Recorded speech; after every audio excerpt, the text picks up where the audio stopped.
Good morning, and welcome back to Wacky Weirdo Hour. Boy howdy, do we have an action-packed lineup for you today. Get out your cup of coffee, enjoy your cereal, it's about to be a bit of a ride. Sometimes I'm asked, why do I do this to myself? Why do I dabble in the swamp of cringe? What's the purpose? What's there to gain from staring into the abyss and letting the abyss stare back into you? And the thing is, I unironically feel there's real value here in some lessons to be learned from the lunacy. Let's say there's people out there that haven't really experienced a lot socially in life, suckling mother's bosom, and has never really branched out from the nest to get their own wings and become the social butterfly that they are destined to be. Sometimes people might not recognize that the behavior they're exhibiting is not good and is bad, not productive, is not going to lead anywhere. So by going over some of these absolutely atrocious, downright painful exchanges in the dating scene or like romantic interest, I feel like it can serve as a scared straight kind of moment, like, behold, don't be this guy. And you're like, oh, I don't want to be that guy. What the fuck? He sucks. Okay. All right. I get it now. I know what not to do. Or maybe I'm just reading way too deep into all this. I'm not a fucking hero. I'm not a psychologist. I'm just a guy here laughing at some goofy situations. Anyway, the story for today is one I got tagged in a lot last night when I was at a Lightning game. So I actually watched it unfold in real time and had a sneaking suspicion that by morning this would no longer exist. The poster would probably remove it because things went out of control. That shit went cattywampus. And I was right. The posts were deleted, but I saved them. I made sure to. I said, dag nabbit, you're not keeping this from me. You think you can hide cringe, brush it under the rug, and I won't find it? Nope, I'm lifting that rug up with a big old smile on my face. I'll say, thank you so much for this, yum yum yum, scrumptious. So I got the Library of Alexandria of Cringe, and let's just go ahead and explore. I had to censor so many handles that were tagged in this initial tweet here. It was like a fucking CIA document with all the redactions. But anyway, I've got it in working order. I don't want anyone harassed here, including the original poster or anything, obviously, but I do want to go over this. So they made a call-out post out of nowhere. I don't want to be too rude, but I genuinely can't understand how this goofball, and then he tags the guy, got a beautiful girl like... and then he tags the girl. He says the dorkiest shit, yet has a massive following. I just can't wrap my head around how any girl would go for that. I really commend his efforts not to be rude. I think he did a great job of tiptoeing around it and being polite while also getting to the point. Extraordinary manners, clearly. Excuse me, everybody, not to be rude, but fuck this guy. He's got a girl and I don't, and he's a dork and I'm a Chad. What's going on here, guys? What an injustice. He's not ugly, but Sabrina is objectively hot, where he's average at best. He spends all his time on Twitter, unlike someone who has a full-time job and a ton of money he could use to provide for a stunning woman like herself. Nah, screw not trying to be rude. He's a loser, to be honest. Oh, he was doing such a good job of not being rude too, and then the wheels just fall off. It goes tits up. He really goes off the rails. I like how he's like analyzing this now as if he's a researcher studying the phenomenon. He's average at best, but Sabrina is on like a totally different plane. Like this something's not adding up here. There's something foul afoot. And then he had the gall to criticize that guy for being on Twitter all the time.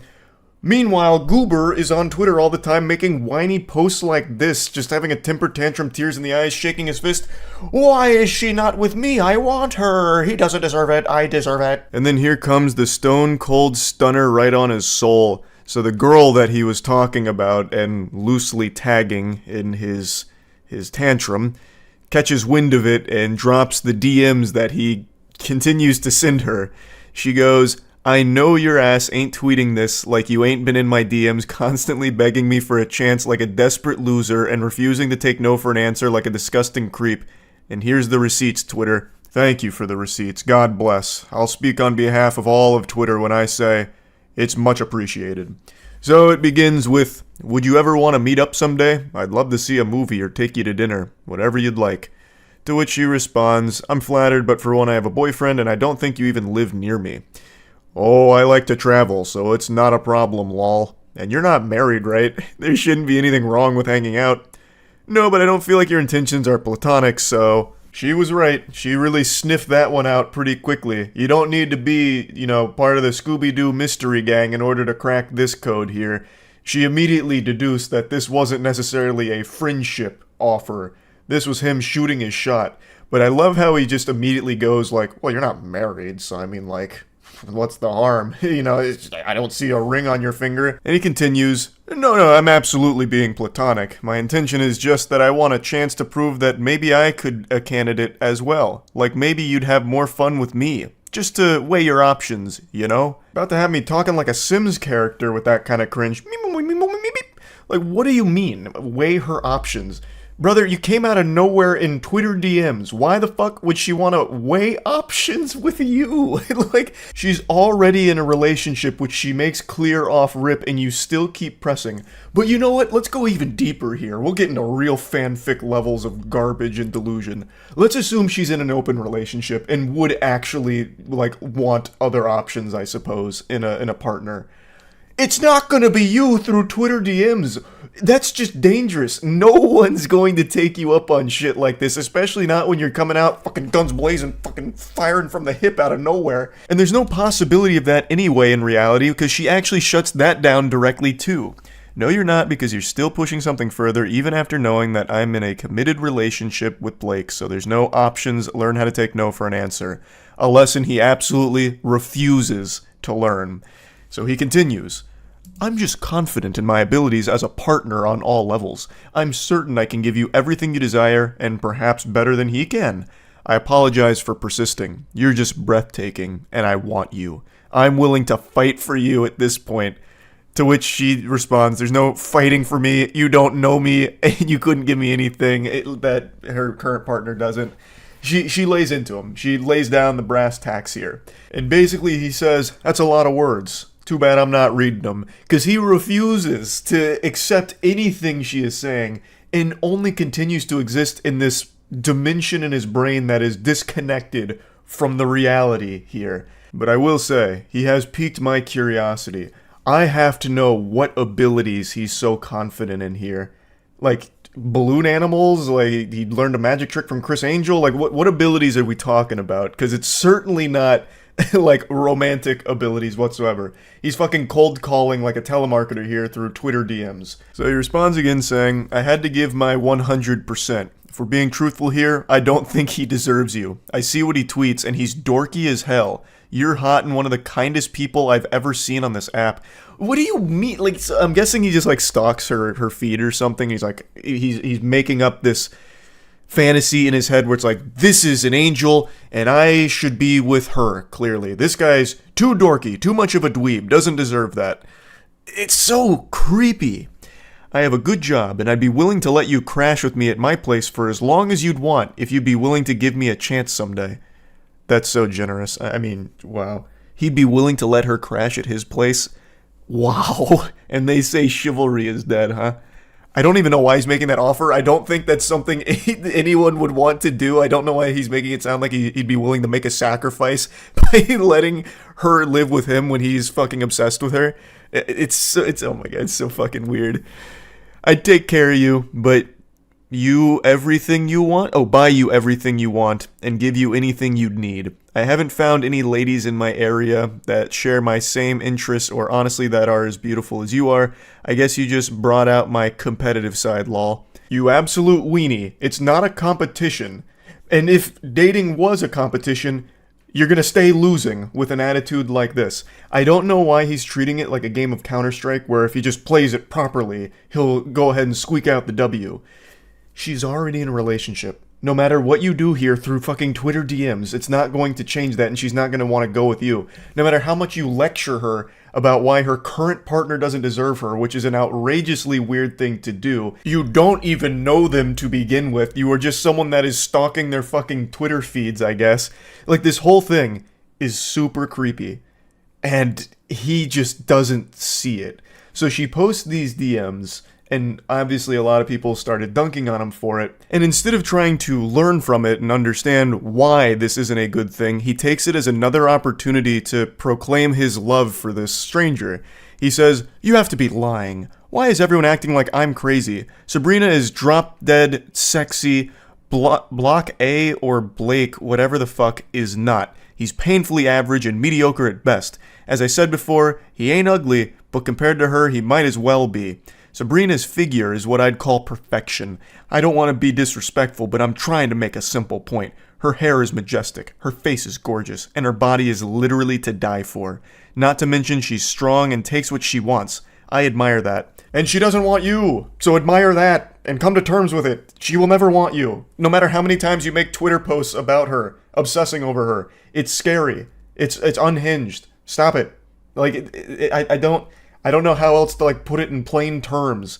But even with people putting it in the plainest terms for someone to understand, he still just thinks that like his intellect is above everyone else's and no one's understanding his point. So after all of this kind of blows up, he then starts sending her more DMs about it. He comes back around into the DMs saying he didn't mean to put her on the spot, to which she responds, "You did. Now Twitter sees the creep that you are." And he says, "I don't think of myself as a creep. I'm just being honest and straightforward." And she says, "No, you're a loser and a creep who doesn't understand the word no." She's right. It's very blunt, but it is correct. The way he is behaving here is not taking no for an answer and being very creepy. Again, they don't even know each other. And he has become this obsessive over this whole situation. Like, even so much as saying, like, he doesn't deserve you, it's me, this and that. And he doesn't recognize why that's creepy. And I know that's not exclusive to just him. It's very important to have self-awareness and self-reflection where you can separate yourself from a situation, take a step back, and see how things look.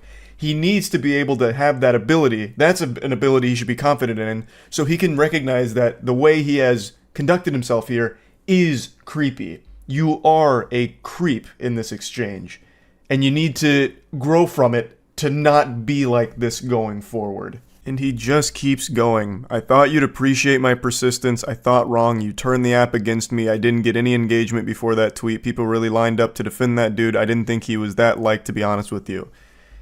It has nothing to do with the individual in this case. It just all has to do with you being creepy and people wanting to let you know that what you're doing is not okay.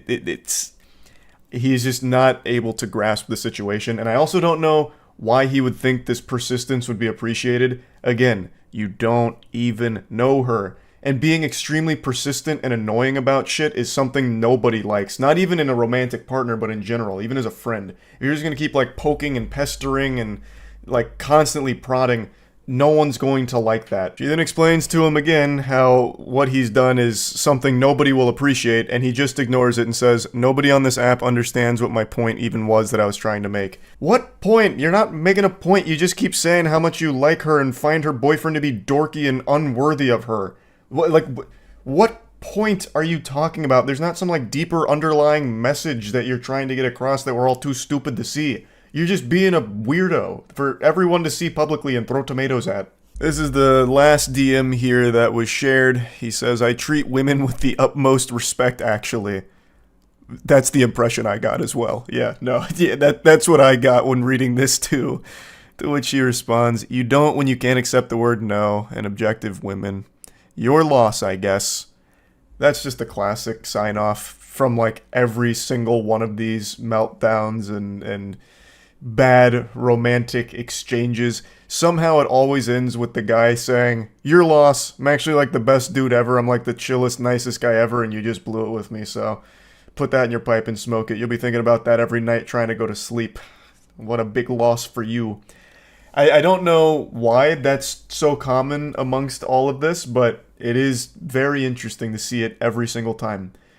But anyway, I just wanted to share this because I've been so fucking deep into these like weirdo romantic exchanges and all of that, so that's really about it. See ya. Hey there, it's been a little while since I showed you text messages from an unhinged weirdo. I thought we were long overdue, so let's just dive right into it, huh? A little bit of context before we begin our adventure. This is a co-worker who's about to make like an ice cream cone in the Florida weather and melt down over absolutely nothing. Also, there's a Discord message that came through at the same time they screenshotted this from someone named Bastard. I don't know the whole story around that. I guess they're being contacted by Austin Powers or something, but it's not pertinent to the journey we're about to go on. So the coworker says, "You get home okay? I just got home myself." To which they reply, "Leaving the bar now." "Well, I'm home and awake if you want to come by, lol." Drops his address. "If you want." I love that he uses this emoji. Usually it's like a winky from these awful pickup attempts, but he decided to be a little innovative there with one of these. I'm half surprised he didn't just send a dick pic or something at that point, like, hey, you're just leaving the bar, right? Do you want to come over, lol? No big deal if not, I'm just putting lotion on my meat and then sending photo evidence of it. Shockingly, he doesn't get a response, so he has to spend the night kissing his pillow and going to bed sad, but he comes around the following afternoon saying, sorry, those last few texts were meant for a buddy at the bar that I didn't want to drive too far home if he was too drunk, and then when I called him it went to you by mistake. But yes, hope you got home okay as well. It's very important I mention this guy is 40 years old, and he is texting like an actual child. That tactic right there, I am sure everyone watching this has experienced at one point in their life, where you send a message to someone and you're like immediately embarrassed, so then you come up with a response like, oh sorry, that wasn't me that sent that message, that was a buddy of mine, he just hacked into my phone and sent you that by mistake. I would never say that I liked you. Or that's gross, that's yucky. Wasn't me. I wasn't trying to invite you over to my house or anything. That was meant for a friend of mine who was super drunk, and I was just trying to save his life is all. Like, I'm actually a hero. I'm a super good guy. That message was truly a crazy mistake. Things then get super weird because he comes back the following day and says, yes, my friend, ... It's a shame, ... That's so cringe. It's like a Reddit mod cosplaying as some kind of Saturday morning cartoon villain doing this with their hands. Yes, my friend, it's a shame. Ah, Sonic the Hedgehog, you've come to my lair. What a shame you didn't see through my plan. It's so odd and embarrassing reading that. Always have been told what a gentleman I am, and he puts his pinky out, no doubt, when he typed that message. I can actually smell him through these. I mean, the physical stuff was both of us, I don't regret that, but the lingering bothered me because I think of a lot of you. I think a lot of you, as in the quality of person you are. No response. So you're gonna soon realize that he's actually illiterate. His weird dweeb speech didn't quite work with the yes my friend angle, still no response. So he tries again at 4:41 a.m. saying, hey you. And then he comes back shortly after saying, you honestly creep me out. Our bar is suffering for the first time since 2016 because we have a selling sandwich worker. I don't know what the fuck he's even trying to say. Sure, you could learn, but it's all a joke to you. You're an idiot if you think my natural personality was like that. You fucking grabbed neck. So, the dam's beginning to break here. Pandora's box is opened, and every single emotion is flooding out of him right now, and the only one left inside of that box is sanity. He has forsaken sanity here. He immediately starts living in delusion and just spouting fucking gobbledygook. It's absolute garbage. I do love, however, that he says that they creep him out because they didn't respond to his 441 hey you booty call text. That just sent him over the edge like, this makes no sense, this is incomprehensible. You really give me the heebie-jeebies. What is wrong with you? You didn't respond to my 4:41 a.m. text message? That's ridiculous. Everybody texts me at 4:41 a.m. That's like the most optimal time to text, and the fact that you didn't tells me that there is something evil afoot here. You're not right. Oh, also, I should probably explain that last cryptic message he sent with, you fucking grab neck. So, what that is, the poster explained a little more in the comments. Apparently, they had given him a ride back at some point to his apartment, and he refused to leave the car and insisted that they go to his apartment together, but that obviously wasn't flying here. So, since he refused to get out of the car on his own power, it led to like some kind of like actually aggressive struggle where his neck may have been grabbed and like pushed out of the car or whatever. So that's what that is. Can't see the top part of the text, but it ends with tweaking, which is super accurate to what's happening right now. And he responds, is this a group chat? Accept the rejection, learn from it, move on. Also, begging to go on another date with me is cringe as fuck. I'm tired of taking losers and try to help them so our restaurant didn't look like fools. Doesn't. Date? Laughing, crying emojis. I feel bad for you, You. Okay, bye. Laughing, crying emojis. You are, what, 22 and act like 15. There is no date. Laughing, crying emojis. Thank God I finally got John here. I don't know who John is, but hey, fist bump to John. The savior has arrived. John is saving the day. There has never been a date. ... My God. ...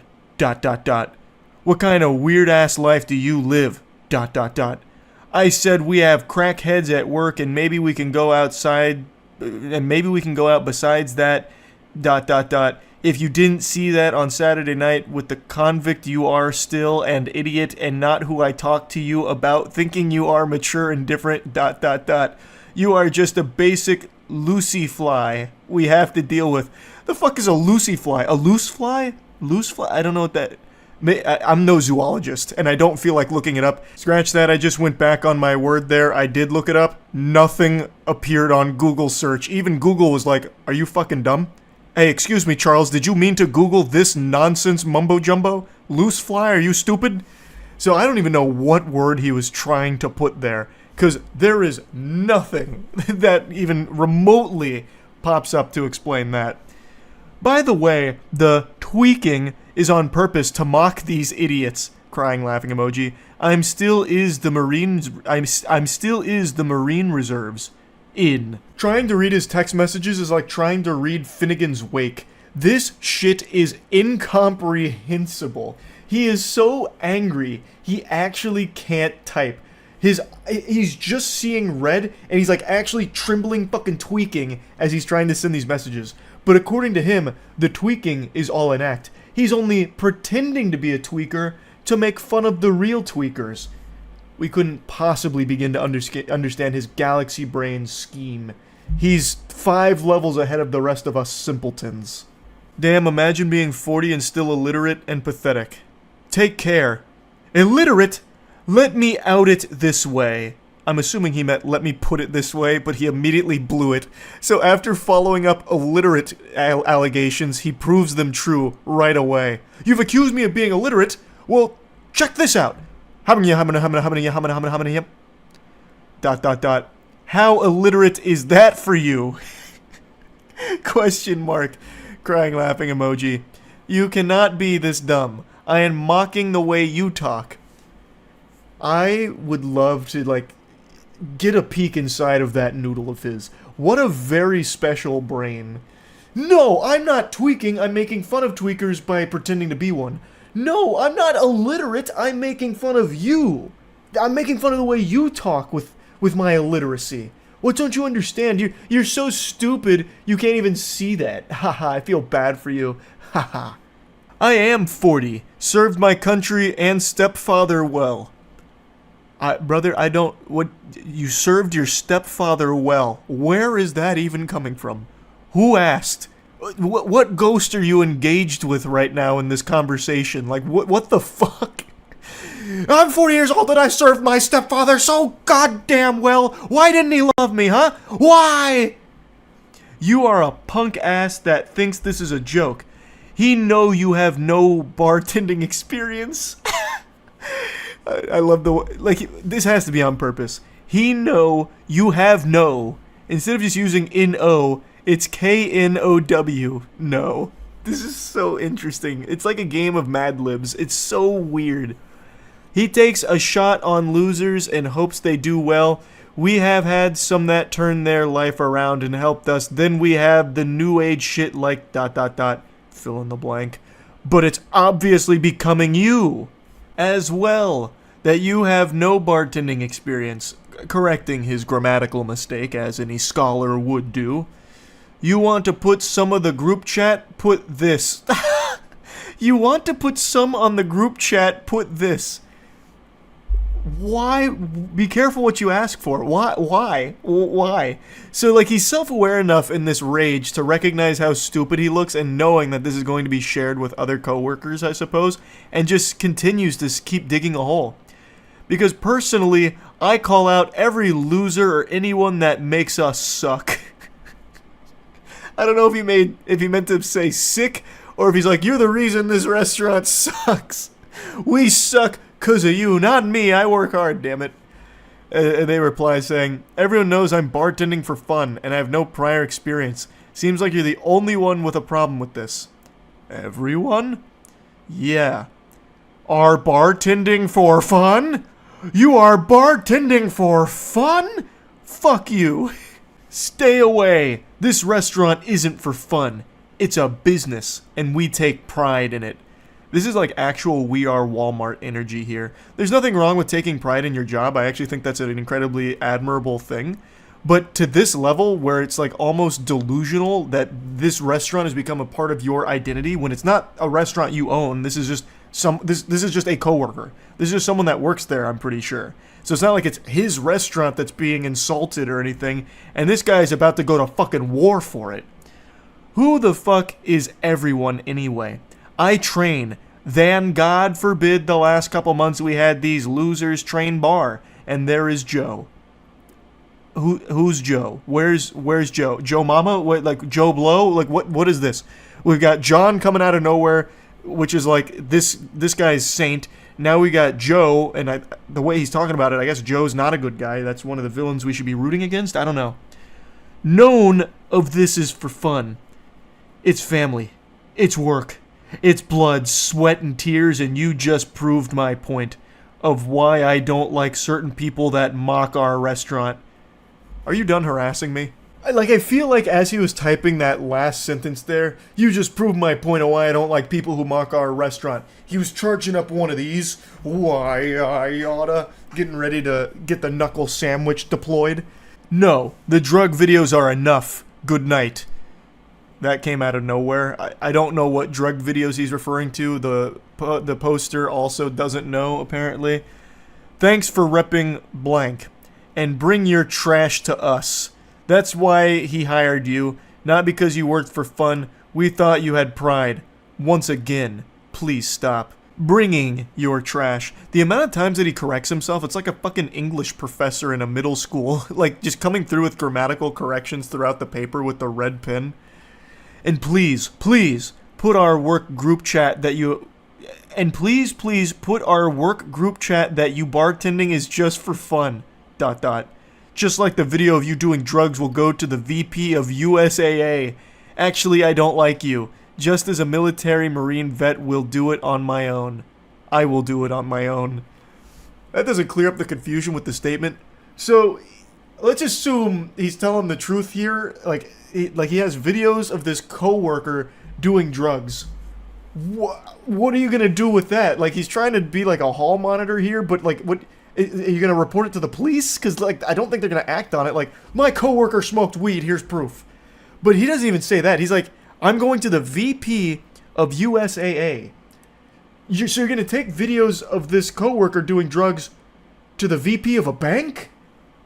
Why the fuck are they going to care? I imagine 90% of the people at the bank have used drugs at some point, and they're still doing business with them.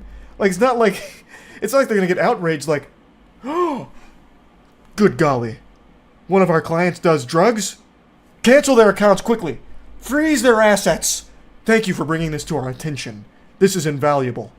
It's so weird. And also, just for a cherry on top, the poster explained that they actually don't even bank with USAA in the first place. So he'd just be going to a random bank with a video of a random person doing drugs.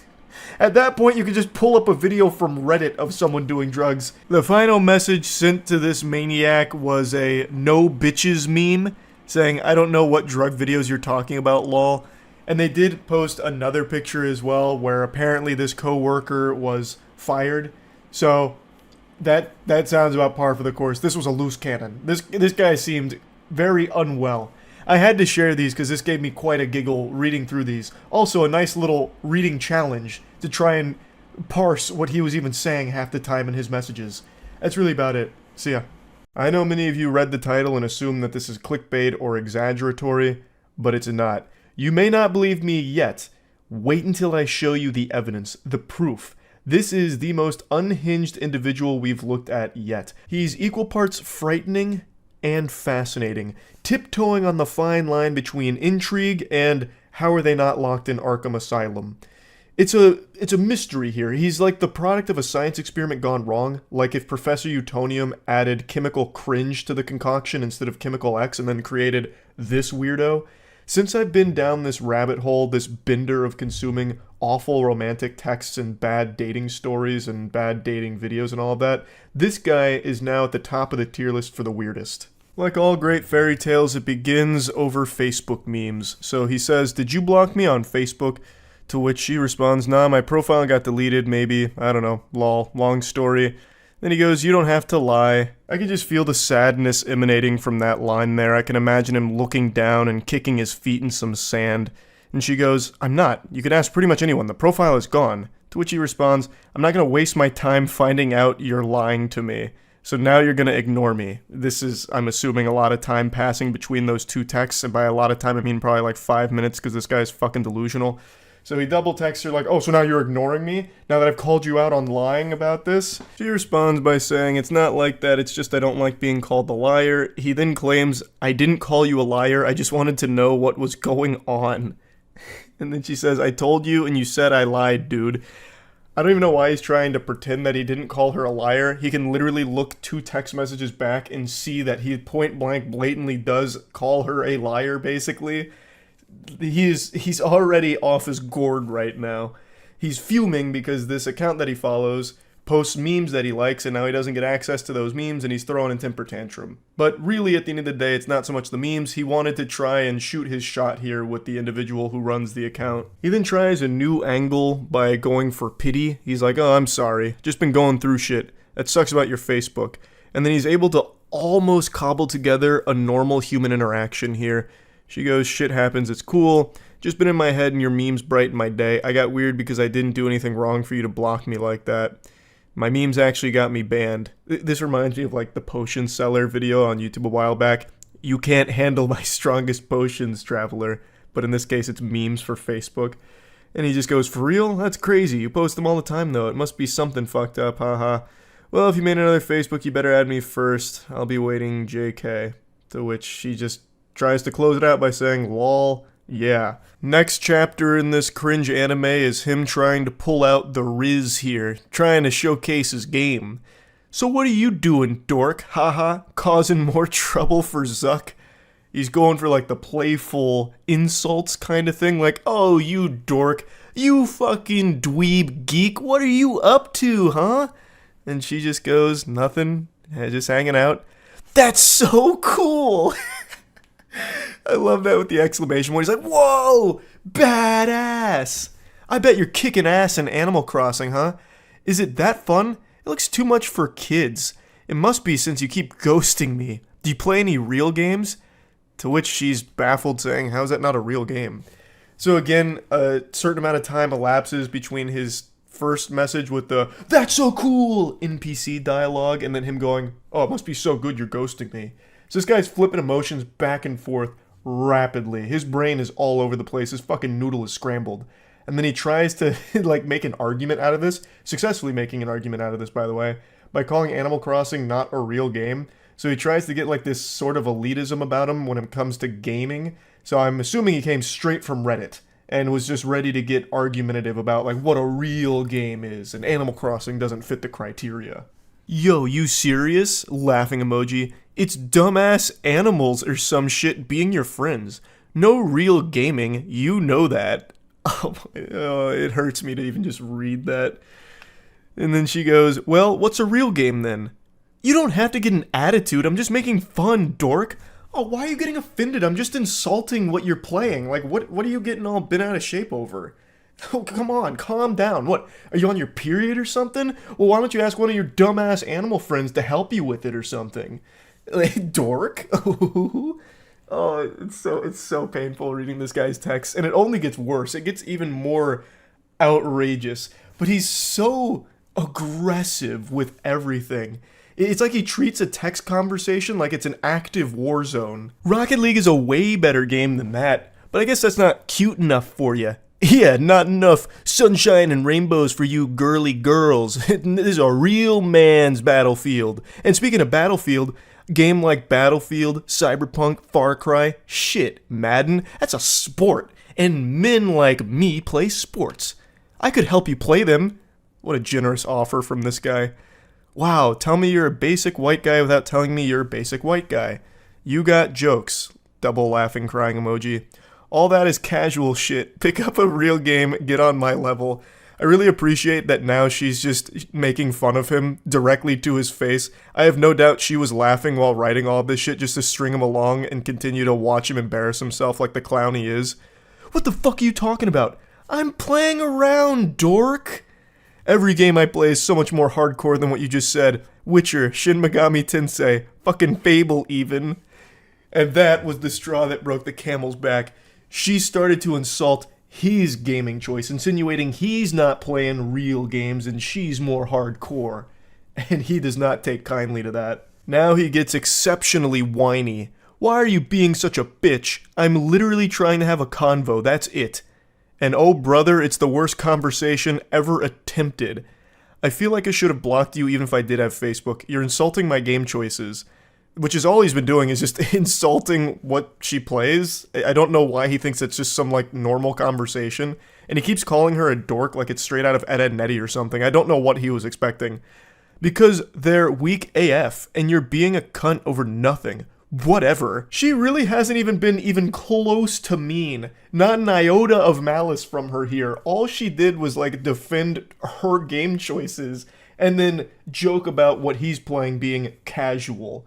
Which it is. Fucking Rocket League, Madden, Battlefield. Like, what are you talking about? It's not like you're some kind of hardcore gamer playing some niche shit. You're playing the most mainstream games ever. Like, it's so silly. I don't know why he thinks that she's some supervillain that's just been doing nothing but belittling him. He started it, and she's not even doing anything mean. Does your mom know you talk to women like this? My mom won't around. Why, TF, you bringing that up? That checks out. You have zero respect for me or anyone. You're just a fat bitch who does nothing and leads people on. You're nothing. Fuck you, I was being nice.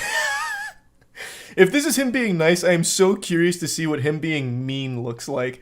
He immediately just breaks down into his fucking soiled diaper meltdown. You're a fat bitch! And he keeps using the wrong you're. He never even accidentally gets the correct form of you're in any of his statements here, which grinds my ass a little bit. But then he's like, you just lead people on. What? How? How did she lead you on? By responding to you? Granted, this is probably the first woman that has ever responded to a text message from this guy, so maybe that's, like, where things got misconstrued. He thought that since she responded to his initial message, she must be interested. This is so baffling, it's making my voice crack. My vocal folds are freaking out, because it's so odd that someone could have a rotted brain like this. No wonder you can't get a boyfriend, bitch. I don't settle for trash like your baby moms. You called me a liar, shit on my games, play even more trash games. At least they gettin' dick, unlike your fugly ass. You have no idea what you do. What does that mean?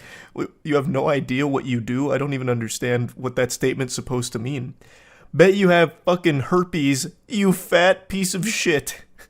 How many kids do you have custody of again, lol? How many of your boyfriends died? Which, I'm guessing these two must know each other through Facebook mutuals or something, so he must see, like, some of the stuff that she posts, because that sounds legitimately extremely personal, and if that is a real situation that one of her partners died, that is one of the most vile fucking things you can say to somebody, and this guy is an irredeemable, insufferable piece of shit. Wow, so this is what you do to get girls? Insult them? Again, I was playing, but you had to be a cunt. What do you mean you were playing? Your whole thing was just being aggressive from the start by just constantly spamming the word dork while insulting her playing Animal Crossing. She then continues to just take the piss, so she goes, okay, I'm sorry, I've been going through shit too. How are you at Rocket League anyway? And then immediately he just simmers down, he's back to like good boy status. I understand, I'm sorry too. Going caveman mode. I'm pretty good, I can show how to level up. What's your ranking? Platinum. So you're mediocre at best. I'm fucking Plat 2 and Diamond 2. And I'm trash. In Rocket League, Plat isn't very high. That's where the majority of players end up. So he's not good. He's not good at all. What's your gamer tag? Y. So it also seems like he's lying about this because no sensible person would brag about being Plat in Rocket League. So she's starting to catch him on a bluff where he's puffing out his chest and just lying about his Rocket League rank, which is even more pathetic. I want to see for myself. What console? What's the matter? You don't have an Xbox. I play on Switch. It's on all consoles. So he's starting to sweat a little bit like he's pressed against the wall. My gamer tag? Why? Why? Why do you want to know that? He tries desperately to turn this around into a situation where they can see each other, which sounds like it'd be downright dangerous to be around this guy. Why don't we hang and I can show you? What's your tag? I got trust issues. It's not that big of a deal. I mean, yeah, what is your gamer tag? It shouldn't be an issue, right? You're plat in Rocket League. You're a big guy, a big man. What's the gamer tag? What do you mean you got trust issues? Again, ignoring that. I'm just curious. It seems like you're lying. I'm not. And then she drops a meme. It smells like bitch in here. Which is just genuinely a normal, silly meme. It's not even like mean. If anything, it's clearly meant to be like a joke. And for some reason, this sets him off in the biggest way yet. A fucking atomic bomb in his brain here. And he unleashes the Godzilla heat breath. Cunt. Fuck you. Fat piece of shit. You have no idea who you mess with. Go die. Everyone at Dress hates you and thinks you're a slut. I thought differently, wanted to give you a chance. I thought you were a nice girl and want to be your friend. I'm sure this was the best way you can do it. By the way, I have a fresh meme. Taking care of my kids, lying to women about my Rocket League rank. So she's just dropping some memes on him at this point here, just adding insult to injury. To which he responds, just kill yourself already. He's trapped in 2009 Xbox Live Gamer Zone. He's really fucking struggling here, treading water. I can hear the tears in his eyes right now. Literally feel them through his sad texting. Forever hard stuck plat in Rocket League and forever hard stuck being alone in life with an attitude like this. What an absolute curse. He just continues speaking like an anime villain. Fucking with me, you slut. Wait, can I not get dick, or am I a slut? Pointing out a contradiction because he keeps calling her a slut and then also saying that she can't get any wiener. So he's all over the place. He's scrambled. Yeah, I'd bet you'd want it after this, you whore. Choke on a dick, whale. Just continues having a fucking conniption. Can't believe I wanted to build something with someone so dumb and nasty. And then again, she just responds with another meme. Like, what do you mean you wanted to build something with her? You reached out about feeling like you'd been blocked and immediately started calling her a liar. What world are you living in? What fantasy land? What? You immediately start by calling her a liar and then insulting her choice of games and talking about how you're like a real alpha gamer, not like an Animal Cross gamer like she is. It's fascinating. This is what I mean. Like, it's actually intriguing how someone's mind could end up so poisoned. Like, it is hard for me to comprehend it. Like, I don't get it. He is so all over the place. Like, he starts by getting really mean and aggressive, insulting her games and all of that, you know, then gets really personal, and then she's able to de-aggro him by talking about his Rocket League rank, which it calms him down, feeds him a warm bottle of milk. And then the second she drops a meme making a joke, again, he explodes once more. It's just so peculiar. Anyway, though, here's the finale. Everyone knows you're a slut. A little fat slut who uses people. Again, this comes out of fucking nowhere. She didn't use you. She didn't lead you on. She didn't do anything besides just respond to your initial unhinged messages. Couldn't get a boyfriend for years. That's because everyone... It keeps going. Got too much time on your hands, but I bet your mouth is filled with someone's nasty dick. And she just goes, yep, not yours. That's the end of their exchange. I imagine she probably blocked him again, which is the safe thing to do. What a creepy lunatic. An actual fucking unsafe to be around individual. Like, this all happened over nothing. Actually nothing. Started because of not having access to some memes that he liked. Oh, painful. I had to share this one. I think this is now at the top of the food chain when it comes to like creepy people through, you know, romantic texts that I've been diving through. This one is a rough one. So yeah, that's really about it. See ya. Rejection never feels good. It always hurts. And rejection comes in many different shapes and sizes, many different forms of rejection. Maybe you're like me, 5'6", playing a pickup basketball game, driving down an open lane, about to get this easy layup only for it to be swatted last second by a 6'6" freak athlete. And there's nothing you can do about it. It's embarrassing, but it happens. Or maybe you're finally shooting your shot with this romantic interest you've had for a while, only to find out they're not interested and they turn you down. I'm not going to sugarcoat it. I won't pull the punches here. It sucks. It feels like shit. But learning how to handle rejection is a necessary part of life. So back to my basketball example. What do I do when my shot gets blocked? Well, I get tears in my eyes and come up with as many excuses as possible, and I try and call a foul if possible. So that way we can run that back. So it's not my fault. It's they played dirty. And what happens when you get rejected by a romantic interest? You move on. At least that's the healthy way of doing it. Let me show you 2 unhealthy ways of handling rejection. This girl and this guy were communicating under the impression that maybe this leads to a long-term relationship. That's the context going into these text messages, and it starts, I love it. Oh baby, I'll service you in your car from now on. Straight up Brazzers storyline type shit.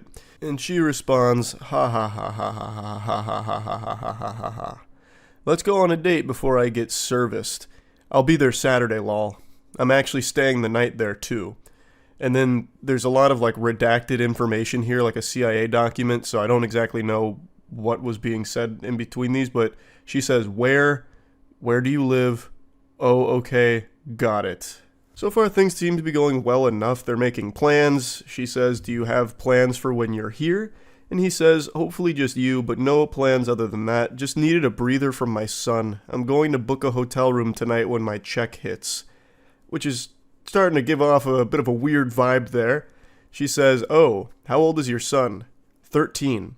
And then he says, maybe you could stay the night. She responds, I don't do that the first night, I'm sorry. And he goes, I don't mean all night, lol. And she's as confused as everyone else would be. So she says, ha ha ha ha ha, what? You said stay the night. I meant like hang out at the room after dinner. Maybe cuddle up. I'm a huge fan of cuddles and the best in the world at giving full body massages. I highly doubt that. I'm going to need some citation for that. Like, I don't believe you. That's not what I usually do after first dates. I just don't think we're on the same page with dating. That's totally okay, just not a match.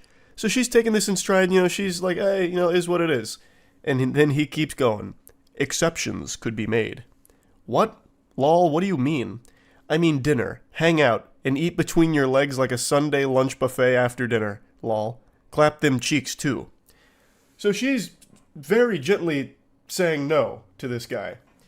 And this is the approach that a lot of dudes take with the car salesman type shit. Don't take no for an answer. So he continues to just keep pushing like, no. What if I, the world's best full body masseuse, give you a happy ending? Where I eat your pussy like corn on the cob. I'll chew on your clit till it bleeds and I bust. How about then? How about that? How does that sound? I'll even clap your cheeks too. As a little added bonus on top of my service. So, when are you coming over? Are you out the door yet?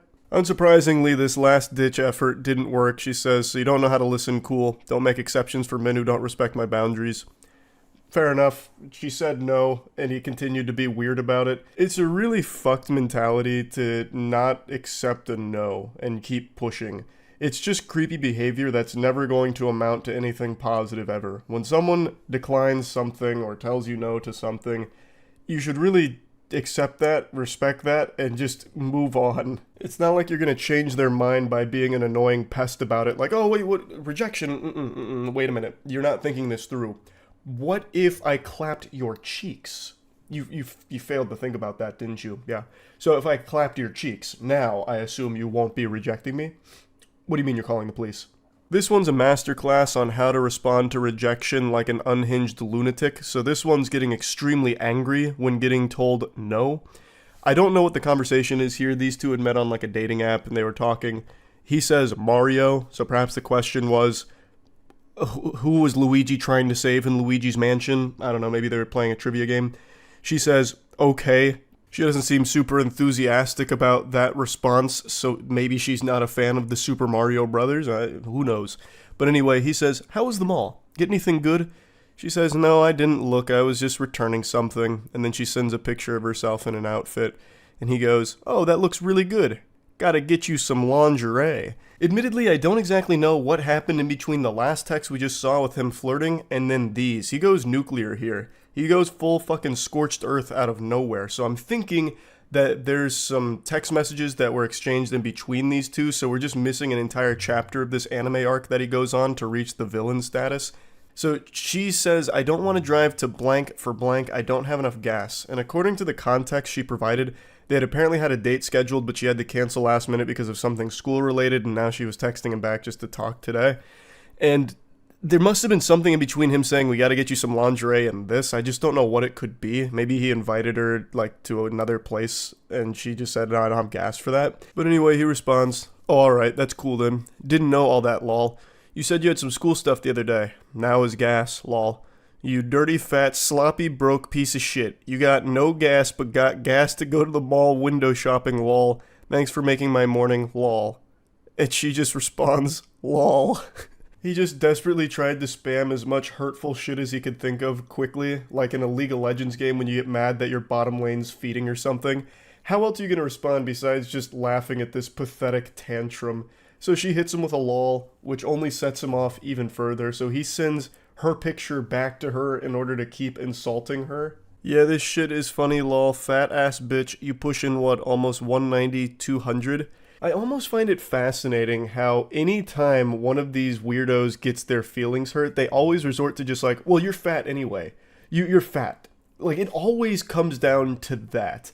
The second that they get rejected or told no or something's not going swimmingly in their eyes, less than satisfactory, they always default to fatty, that kind of shit, and then just go on this, like, long-winded rant about, like, actually, I'm the nicest guy the world's ever known, and I was doing you a favor by showing interest. You're fat at the end of the day. That's the big... I didn't want you anyway. I'm not crying, you're crying. This one's just a little bonus, a cherry on top of the rejection cake. It's not exactly rejection per se, it's kind of adjacent. So this is somebody's ex who just texted her out of the blue. He says, you dead yet? That 4:22 a.m. crack pipe's hitting a little different today, so he gets bold and brash and says, you dead yet to her. And he doesn't get a response right away, so then tries to get a little more edgy. And then says, I'm going to fuck on top of your grave and smear dog shit on your tombstone. And this does get a response from her. She just says, get a hold of yourself. That line from her made me giggle so hard I had to throw this in here. You have this unhinged weirdo texting at 4:20 a.m. asking if you're dead and then saying that he's going to smear dog shit on your grave while having sex on top of it. There's so many logical inconsistencies with that. A, who's going to agree to have sex at a cemetery on top of a gravestone? That's just guaranteed to get some, like, demons and spirits haunting you for life.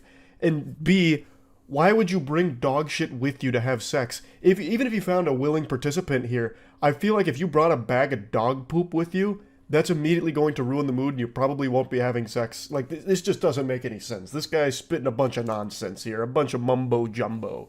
And she just immediately calls him out on it, saying, just get a hold of yourself, you weirdo. It's so good. I just had to include that in here. Again, it's not exactly rejection per se. Like, it's not in line with the other two, but it's just something that I had to toss in. That's really about it. See ya. Hey, it's been a little while since I've gone over some unhinged text messages. I had the itch, so it's time to scratch it. The backstory to this fairy tale isn't your standard affair. This is two strangers that got stuck in an elevator for about an hour. He eventually asked for her number, and she gave it to him because he didn't give her any weird vibes, no heebie-jeebies. It wasn't like something out of that dog shit horror movie Devil with the elevator or anything. So they started talking through text, and it led to this alarming exchange. He said, how are you doing today? She says, I'm good, thanks, just went for an early morning swim. And then he starts to show his hand a bit. I'd love to see that. Can I tell you something? And she's getting suspicious. She's a little on edge here. Yeah. I admit, I was nervous being confined to such a small space with a beautiful woman. And she goes, okay, I don't know what to say to that, lol. And he just continues like it's a war story. I feel like I can see him lighting up a cigar as he's saying these things. The mind wanders. You're lucky you got trapped with a good guy. And she's confused, saying, what does that even mean?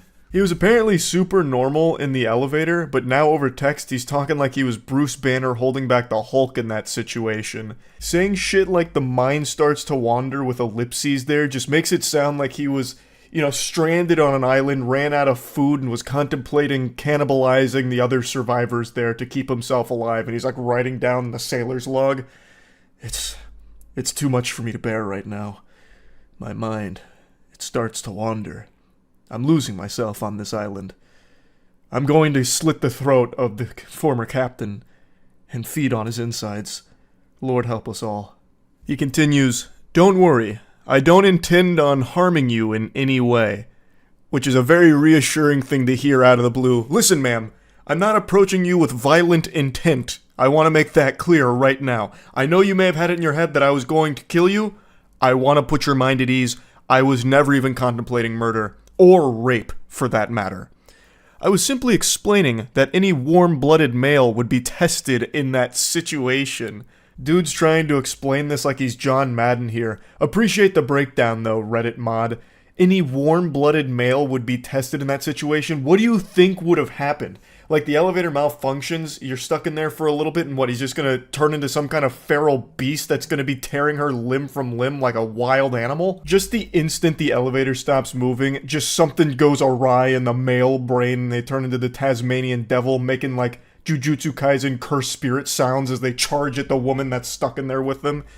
But luckily, she was trapped in there with a good guy. Not like those other red-blooded males or cold-blooded male. What did he say? Hemoglobin-blooded males? What? I've already fucking forgot. But he's just being chivalrous here and reminding her how lucky she was, all the stars aligned, to put her in the perfect position to be stuck on an elevator with a stranger that's as gentle and as nice as this guy, who had no intentions of harming her in any way whatsoever. She hits him with some question marks going, I'm not following, because, I mean, this is all reading like a threat at the moment. And he says, don't worry, which is cause for concern, definitely going to start worrying. He says, you have the perfect body, those small breasts and soft, thick thighs leading to that voluptuous ass are delightful. Thank you for existing.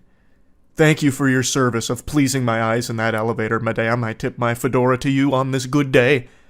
And she just says, and now I shall cease to exist in your life. See ya. That was the correct decision there, just to block them and hopefully never see them again in your life. That's probably the safest thing to do, because this whole thing makes it sound like he was considering rape or something and then decided against it, how he had to, like, fight against that urge that other warm-blooded males would have succumbed to or something. It's fucking weird. This guy is a weirdo. And here's another weirdo in a similar fashion where it's a complete stranger that just goes fucking insano style out of nowhere on someone else that is also still a stranger. These two are co-workers, they've been working together for about a week, and they play online games together in like a group with other co-workers. So they're not like friends or anything, they have barely known each other. He texts her saying, Kaylee, we care about you. Care. Please answer. I'm so sorry. Please talk to me.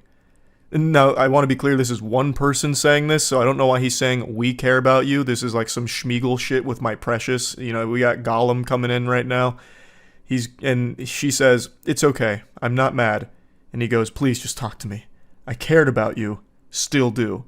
And she says, thanks, you too, dude. He continues to spiral. Why are you acting like that? I'm here for you. No matter what. Can we just talk on the phone? Just you and me? He's throwing up the desperate full court shot here to try and get the buzzer beater to win the game. I don't know what he would expect here. Obviously, she's not going to take that call. You don't know each other, and you're already being, like, obsessive. That was never in the cards. But let's assume she did. What were you planning on saying to her?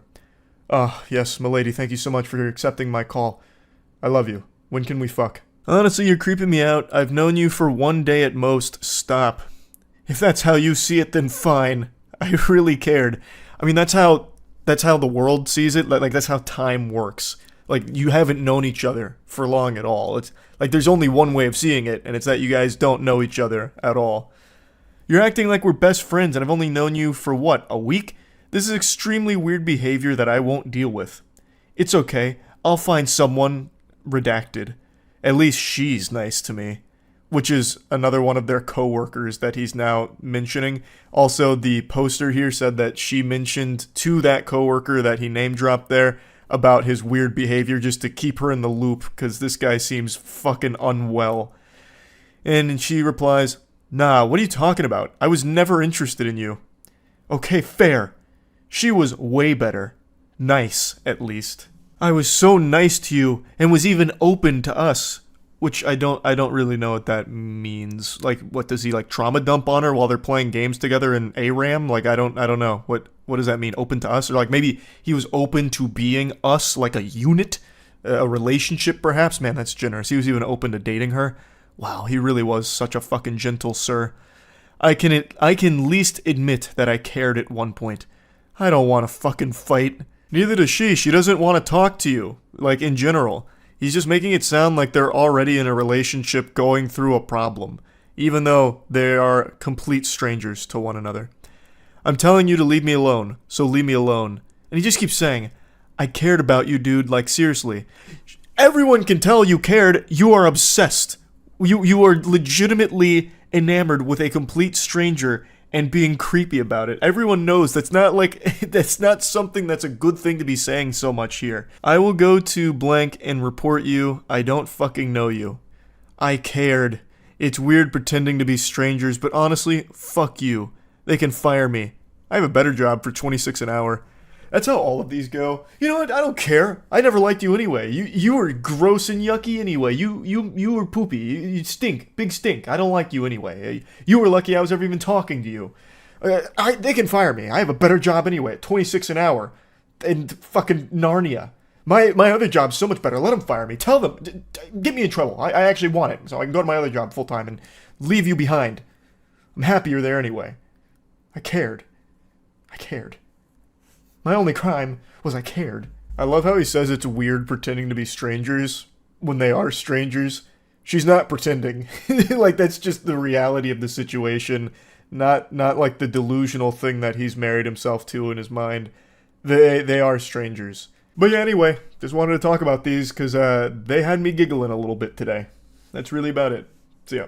We're entering into an age where people just don't know how to socialize. It's just this inability to appropriately communicate with one another in a healthy way, and it's led to a lot of confusion and, frankly, a lot of unhinged weirdos in the dating scene, it would appear.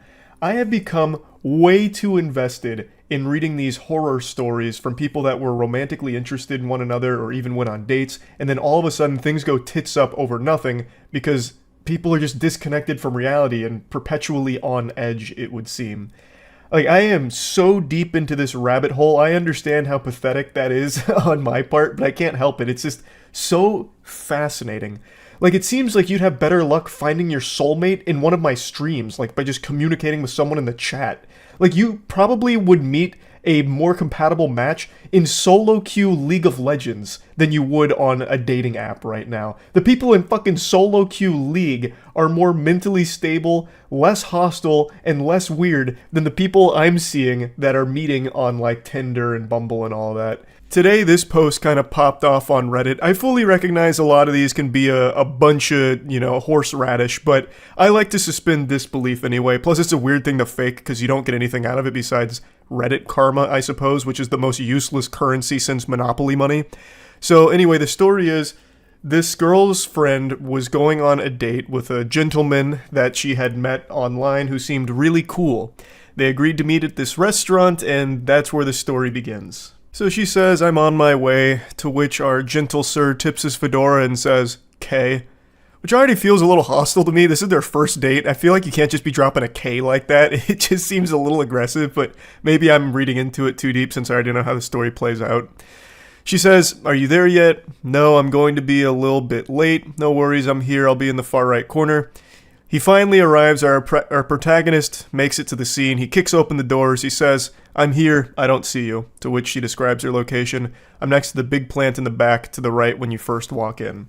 So she's providing him with directions, coordinates, so that way he can go walk over and they can begin their date. But the date never really begins because you see, something has already gone awry, even upon first walking into the establishment. He drops this bomb on her. He says, piss off, out of nowhere. Actually, from out of left field, the curveball, which catches her off guard. She goes, I'm sorry? I'm really confused right now. As most people would be, because he hasn't sat down at the table, she hasn't even seen him yet, and he's angry about something, fuming, furious, steaming. Well, what went wrong? Let's start to speculate a couple of things. Perhaps this is an Ed, Edd, and Eddy situation when Ed gets the rock in his shoe and it just puts him in a bad mood. Maybe he believes that he's been catfished. He might have seen her from a distance and it wasn't the same girl that he thought he was communicating with, perhaps. But what if I told you the reality is something none of you would possibly guess? It's actually super easy to improve your social skills and increase your odds of getting laid. All you need is to shop at moistglobal.com and get the new retro basketball line.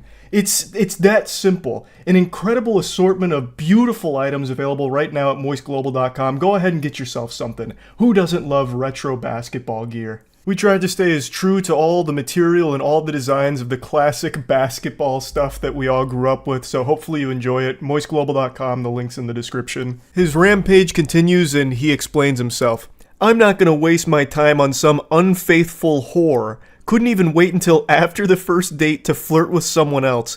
Every woman is a cheating bitch, I swear. All you want is attention. So this man's fighting ghosts right now. I guess he might have like fallen asleep when he got to the restaurant. Like maybe he has narcolepsy and he dozed off for a moment and had a bad dream where his date's making out with other dudes right in front of him while giving him the finger and saying, "Fuck you, bozo, nerd loser. I'm with the Chads now. Get out of town. Scram." Like, I don't know what exactly he thought he saw when he got there. But he goes on this, attack right now about how she's an unfaithful whore, even though she has done nothing but just sit at a restaurant waiting for him. And she's as confused as anyone. She goes, "I don't know what you're talking about. I haven't flirted with anyone since we started talking. I don't know where you got this idea from. Could you tell me what made you think I was talking to other guys?" He then explains himself. "Don't act all innocent. I saw you chatting it up with some Asian dude while you were waiting for me. You're a fucking bitch. I can't believe I trusted you. You're not even pretty anyways. I just wanted to give the ugly girl a chance. Or ugly they or whatever you are, slut."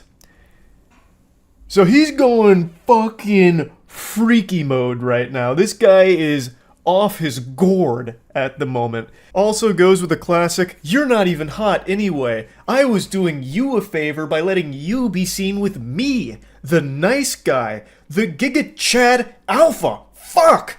And I can't believe you've done this." Like, just the standard, immediately, like, talking about, "You're actually ugly, I was never interested anyway, I was just giving the ugly girl a chance because it was a good deed to get me into heaven. That's all. I was trying to do what I thought the Lord wanted me to do. And you did this to me, you betrayed me like this? Shame on you. I was the angel." Which we've seen a million times, that's nothing new. This guy is clearly looking like a big old piece of shit here. So, then the truth of the situation comes out. "The only guy I talked to was the waiter. I wasn't flirting with anyone. He was asking me if I wanted to order, and I said I was waiting for you." This goober saw her talking to the waiter and assumed she must be trying to fuck him, because that's all women want to do. Anytime they communicate with a male, they're just trying to slobber on that meat. It's disgusting. I can't believe you would do this, harlot. I saw you talking to that man. The waiter. That's what this is all over. That's what caused him to have this massive meltdown, tears in eyes, fucking whiny temper tantrum fucking blow up. Because she talked to the waiter who was asking if she wanted to order. That's so crazy. This lunatic. This absolute goofball. It continues. She asks, "Why are you acting like this?" He goes, "Whatever, slut. Lose my number. You'll never find another guy like me." Hopefully he's right about that. I pray she never finds another unhinged weirdo like this guy.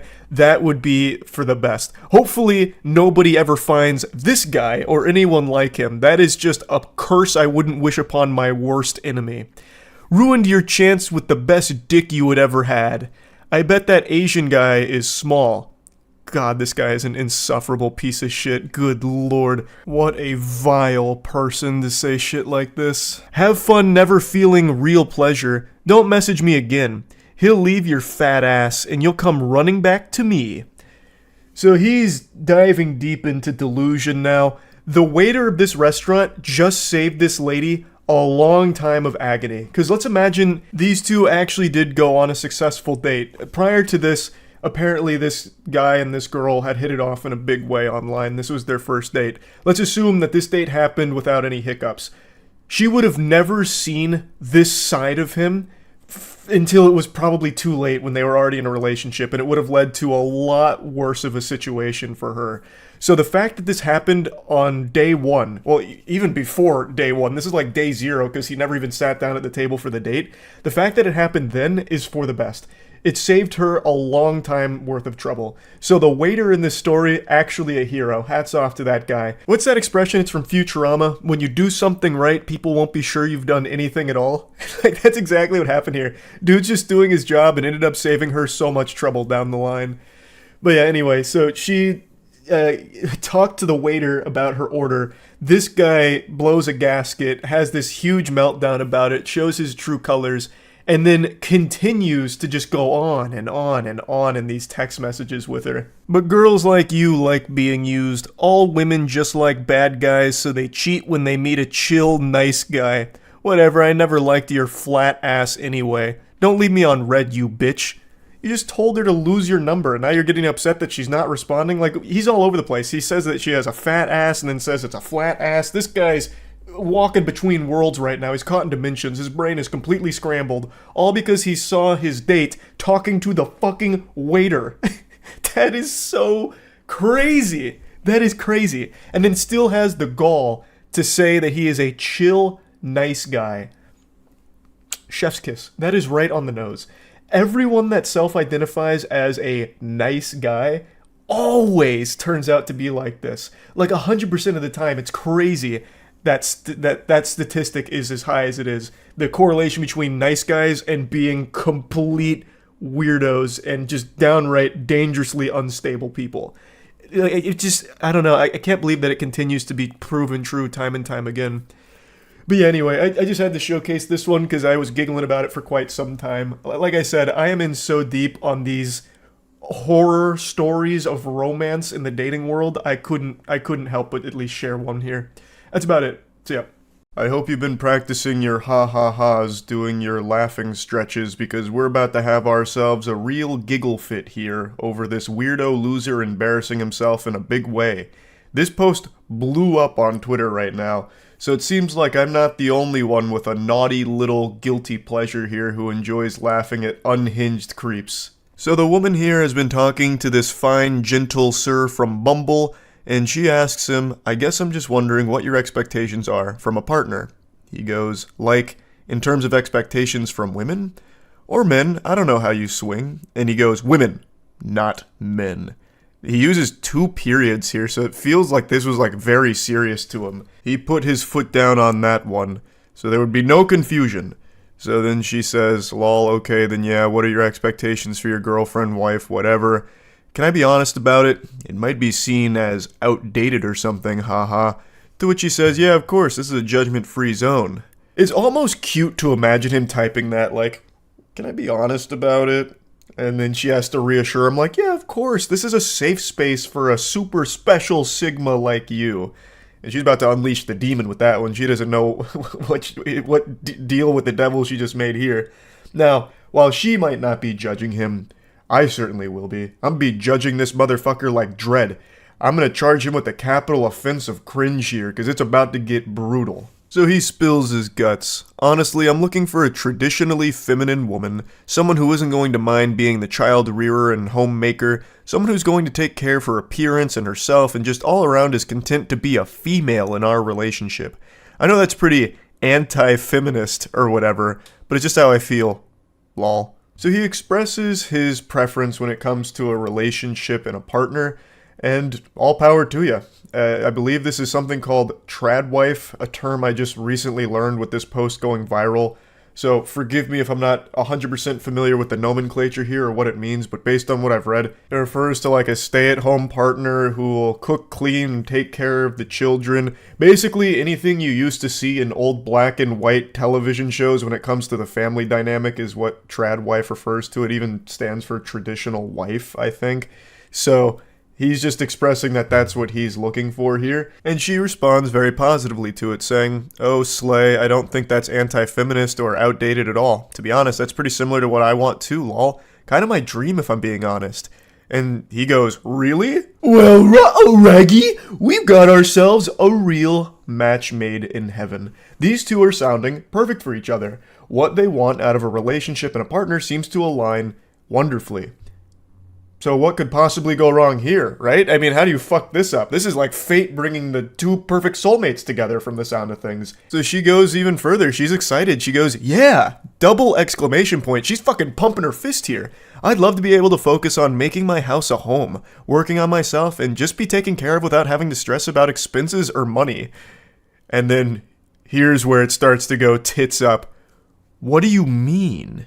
There's cracks in the ship. It's starting to sink. He's got his monocle on. He's about to start investigating, interrogating. He's entering fight-or-flight mode because something here went awry in his eyes, and he's not too happy about it. So she explains, just that I'd love a traditional man who's going to cover my expenses and make sure I'm getting what I want. Someone who brings that kind of masculine energy.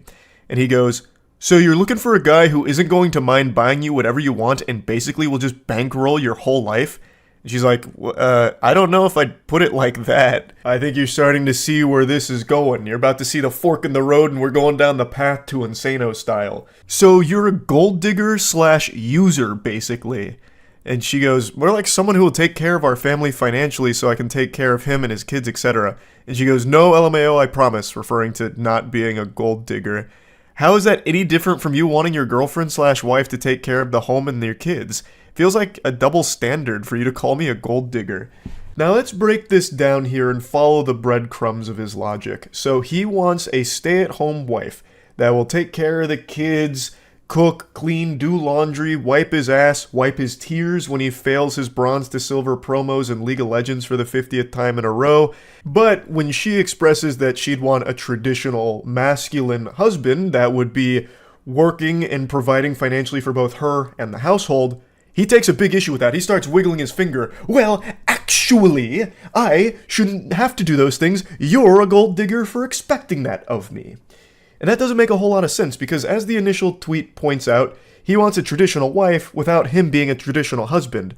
He then goes into a full soiled diaper temper tantrum meltdown. It's not a double standard. It's different because the things that I'm looking for, emotionally stable, takes care of herself, good with kids, are inherently female traits. Good women naturally have that stuff. You're looking for some rich guy who can buy you stuff. That's not naturally part of being a guy, it's totally different. I mean, especially because of how expensive life is in general these days, you think I'm going to be able to afford a $500,000 house on one salary just so you can play dress up and not have to worry about a job? You expect to not contribute to the bills or the cost of living? Fuck you. I knew there was something wrong with you. No wonder you tried to humiliate me at the restaurant. I should have left right then and there. I would bet a large amount of money that that humiliation he's referring to is something extremely trivial that nobody else in the world in their right mind would actually take as disrespectful. I actually guarantee what it is she asked if she could split the bill with him or maybe provide tip on their date at the restaurant. And when she said that, he's like, oh, my pride! You think I'm broke? You've humiliated me and the whole restaurant knows it now. But anyway, let's go through this whiny wiener's diary. So he starts, no. Listen here, harlot. These are inherently female traits. Being good with kids, emotionally stable, those kind of things. Being rich is not an inherently male trait. You just want some rich Chad that can buy you everything you want so you can suck all his money out.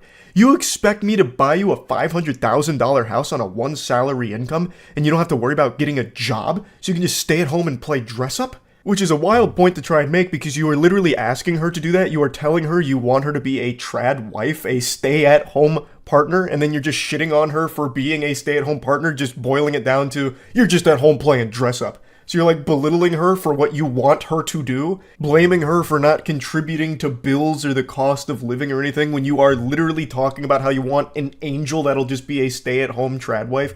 Like, I don't know how he can expect her to be a stay-at-home partner, taking care of kids, clothes, laundry, the household, the day-to-day activities, all of that, and also still having a job on top of it too to provide for herself as well as you. That makes no sense. You'd have to take on the role of the provider. You'd have to put on your big boy pants and really tighten your bootstraps to get a job that would allow you to live that lifestyle because you would have to provide that in order for your wife to be able to do those things. Because with the expectations you have of her that you express here, she would not be able to get a job on top of all of that as well to help out.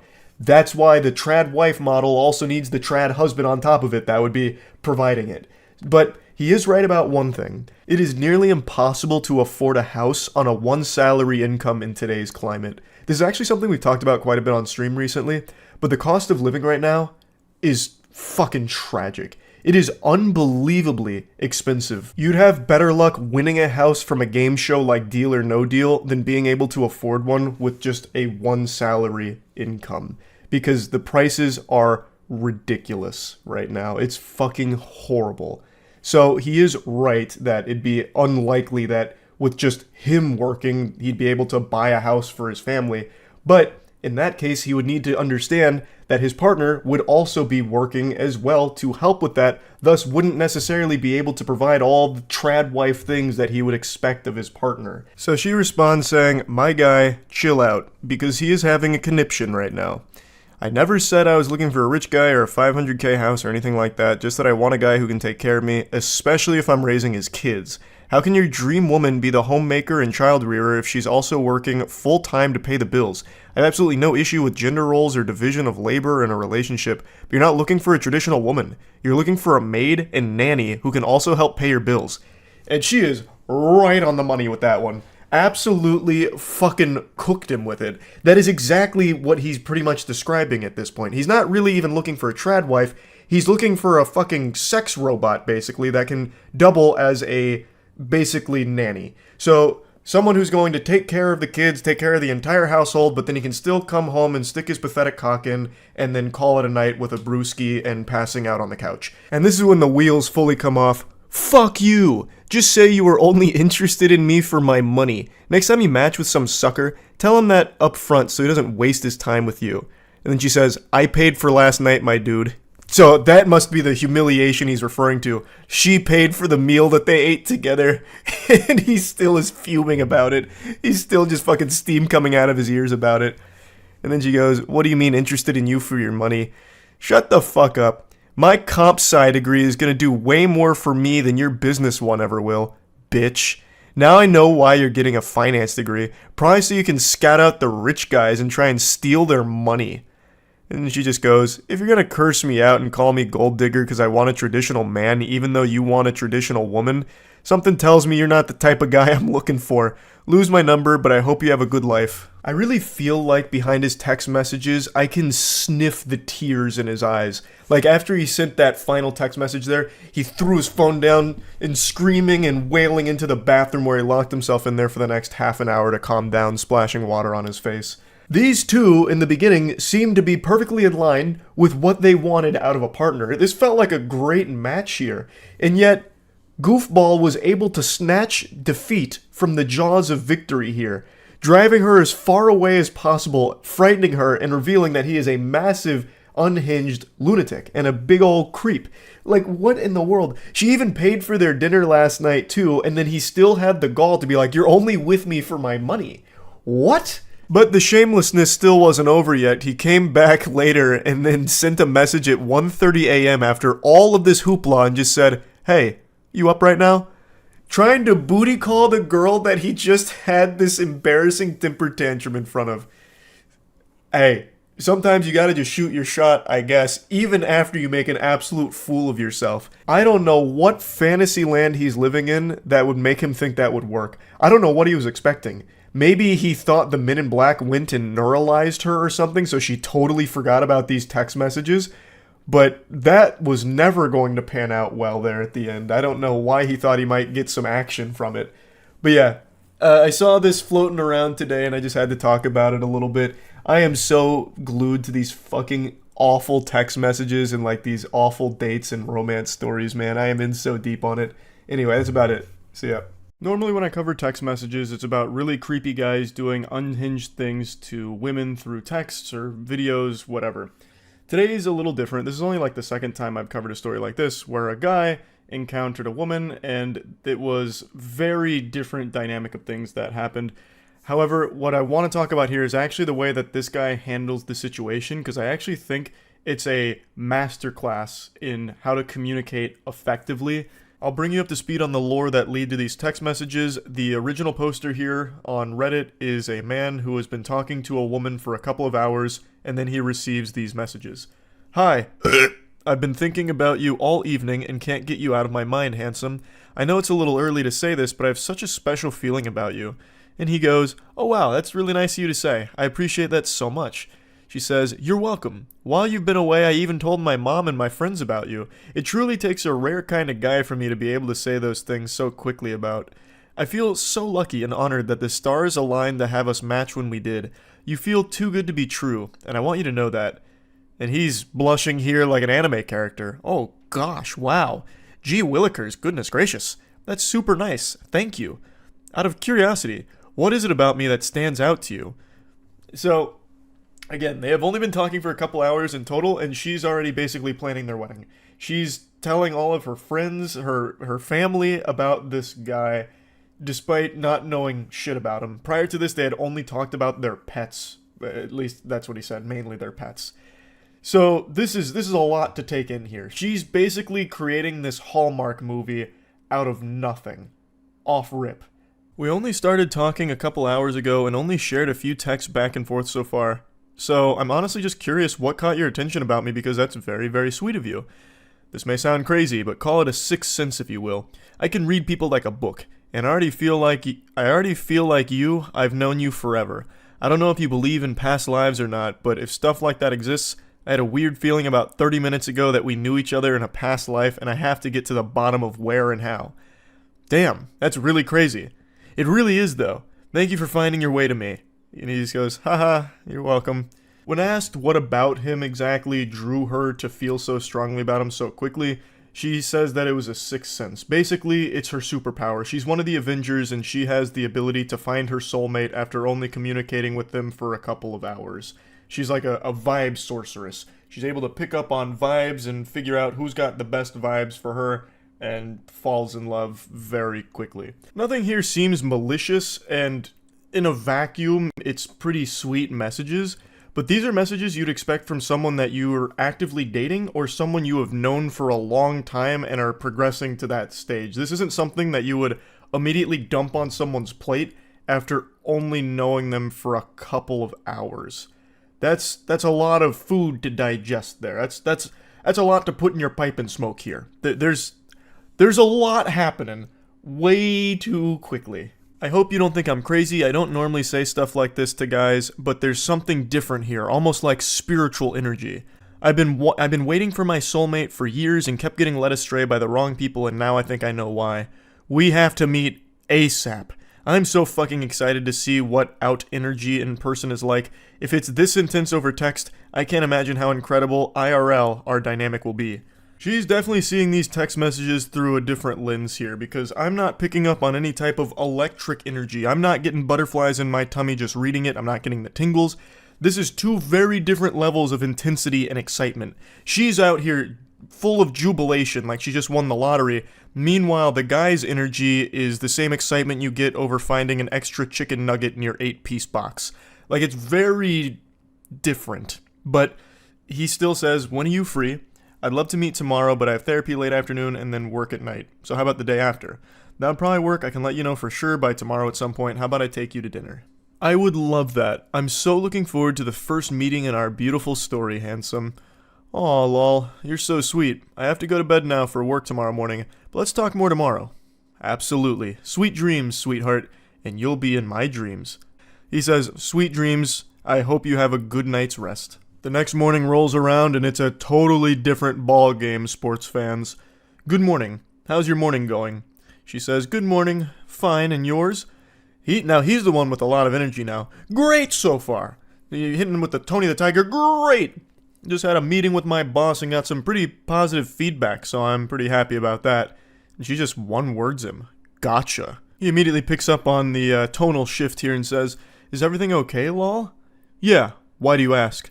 Because you're being more short than you were yesterday, which is fine. I'm just trying to see if you're okay and if you need anything. This guy seems like an actual sweetheart, but this guy seems like a fucking peach. This guy seems legitimately like a nice person.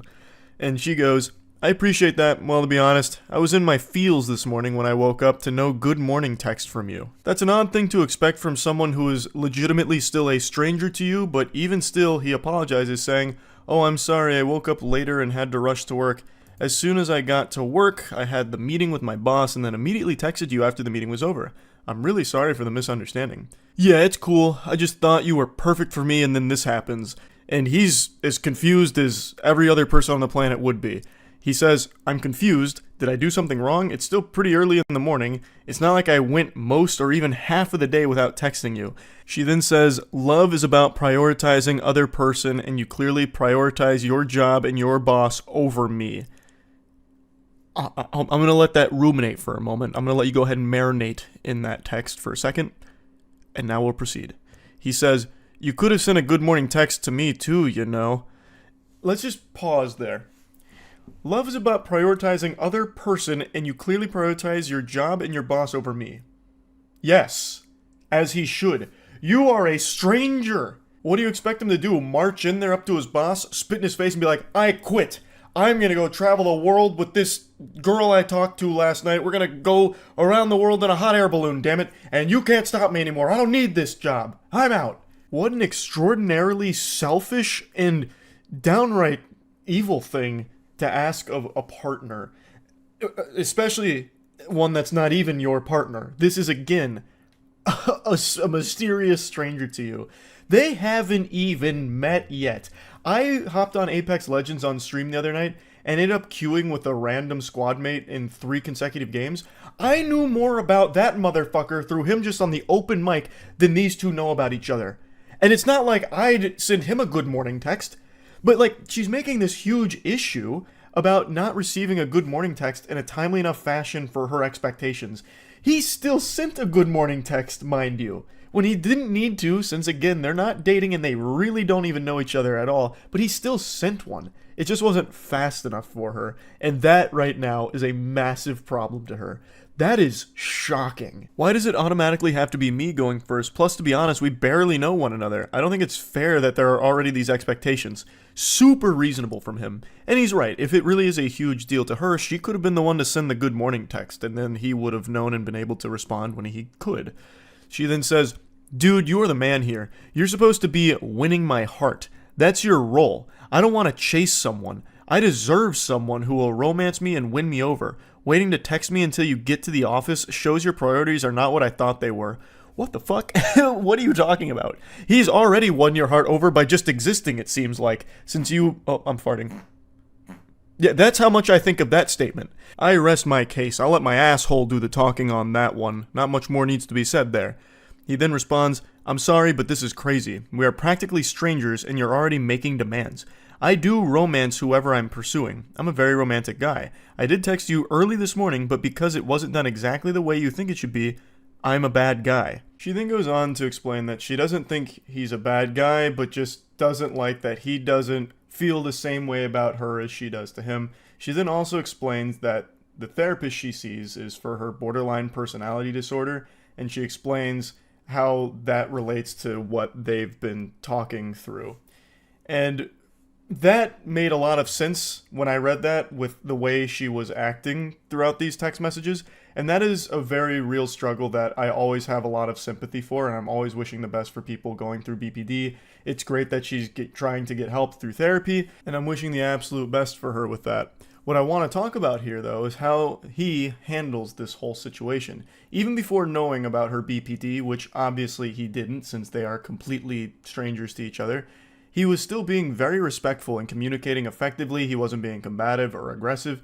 He was being a very wholesome individual, and this is just an unfortunate set of circumstances. He responds by saying that he appreciates her sharing her vulnerability, and then says, "Do you mind if I share something that's bothering me a little bit?" And she says, "Yes, please do. I want to know how you feel so badly. Please open up to me." "Well, I'm a little scared that you're already using the word love in regards to us. We are still basically strangers and have been texting for less than 24 hours. And she just says, "Kay, should have known you weren't special after all. You're a normie, a basic bitch if you will. Normies don't understand or appreciate love. They will never know what we do." He says, "Who is we?" She says, empaths. I am an empath and feel things more strongly and deeply than regular people, something you clearly don't appreciate and take for granted. One day someone will see my gift and cherish it. He says, I mean, I wanted to take you on a date. If it went well and we were compatible after a while, I was definitely interested in a serious committed relationship, but I do have to meet someone first to know that and hang out a bit first before I make that commitment, which again is a totally understandable thing. And she says, fuck off, bro, you're disgusting. I can't believe I ever saw something in you. You are not the one, you're just another schmuck in a long string of disappointments. Schmuck is a word I haven't heard since the Stone Ages, and I really appreciate that she dusted it off for this message. Schmuck is something that used to make me giggle every time I heard it when I was a kid. I deserve better. Fuck you. You thought I loved you, but I don't, bitch. Don't ever contact me again. We are over. I never loved you. You lost the best girl. You'll never meet someone like me again because you're a normie who can't see or identify a gym. We are not the same. Love is not a lie. You were. You're the problem. Don't contact me again, basic bitch. You repulse me. Bye, loser. It's actually very sad reading these things. Like, this isn't your normal r/nice guy blow up moment where a dude pretends to be a nice person just to try and get laid, and when he doesn't get pussy out of it, he has a meltdown like, I don't love you, you're fat and ugly, and no one would ever love you. I'm the nicest guy you'll ever meet, and you just blew it with me, the alpha male. Fuck you. Get out of town, scram, swine. Like, this isn't one of those moments. It's not her fault she has BPD. But she's clearly not ready for a real relationship right now. She's going to need to continue to get help. Her having BPD doesn't make this hurt any less for the guy who just received this. He's done nothing wrong. And I actually think he is a great example of how to communicate softly, respectfully, and just being a pretty good example of like how to just be a normal person when interacting with somebody else. He also mentioned that he is still currently receiving text messages from her that continue to get scarier and more extreme, which is unfortunate to hear. It definitely sounds like she needs help with this to come up with more effective ways of dealing with her BPD, and hopefully she finds that help she needs. But I thought this was worth sharing, and yeah, that's really about it. See ya. Hello and welcome back to Weirdos in the Wild. The best way to start your morning is with a big frown on your face, so get ready to wear that with pride. We've got some really interesting specimen here today, so let's go ahead and take a peek at our first one. Our first journey begins with a cold call here like a telemarketer. This guy reaches out saying, hey, remember me? And get used to seeing me spelled that way, because he only speaks about himself as if he's talking through the We Me channel from back in the day. And she responds by saying, hey, I think so, from blank, which is middle school. So they knew each other in middle school, and I'm assuming it's been quite some time since then, because then a couple months later he reaches out again saying, hey, you have kids yet? It's already off to an odd start. They're clearly into their adult years here, and this guy's thinking about her from middle school, and then reaches out a couple months after making initial contact just to ask if she has kids currently. And it only gets more strange from here. She responds saying, hey, I don't have kids yet, why do you ask? He goes, just asking, you have a boyfriend? I do have a boyfriend. Do you have a girlfriend? Can I tell you something? And that's how you know this is about to go straight into the shitter here. That question, can I tell you something, always seems to precede the most foul thing you'll ever hear in your life.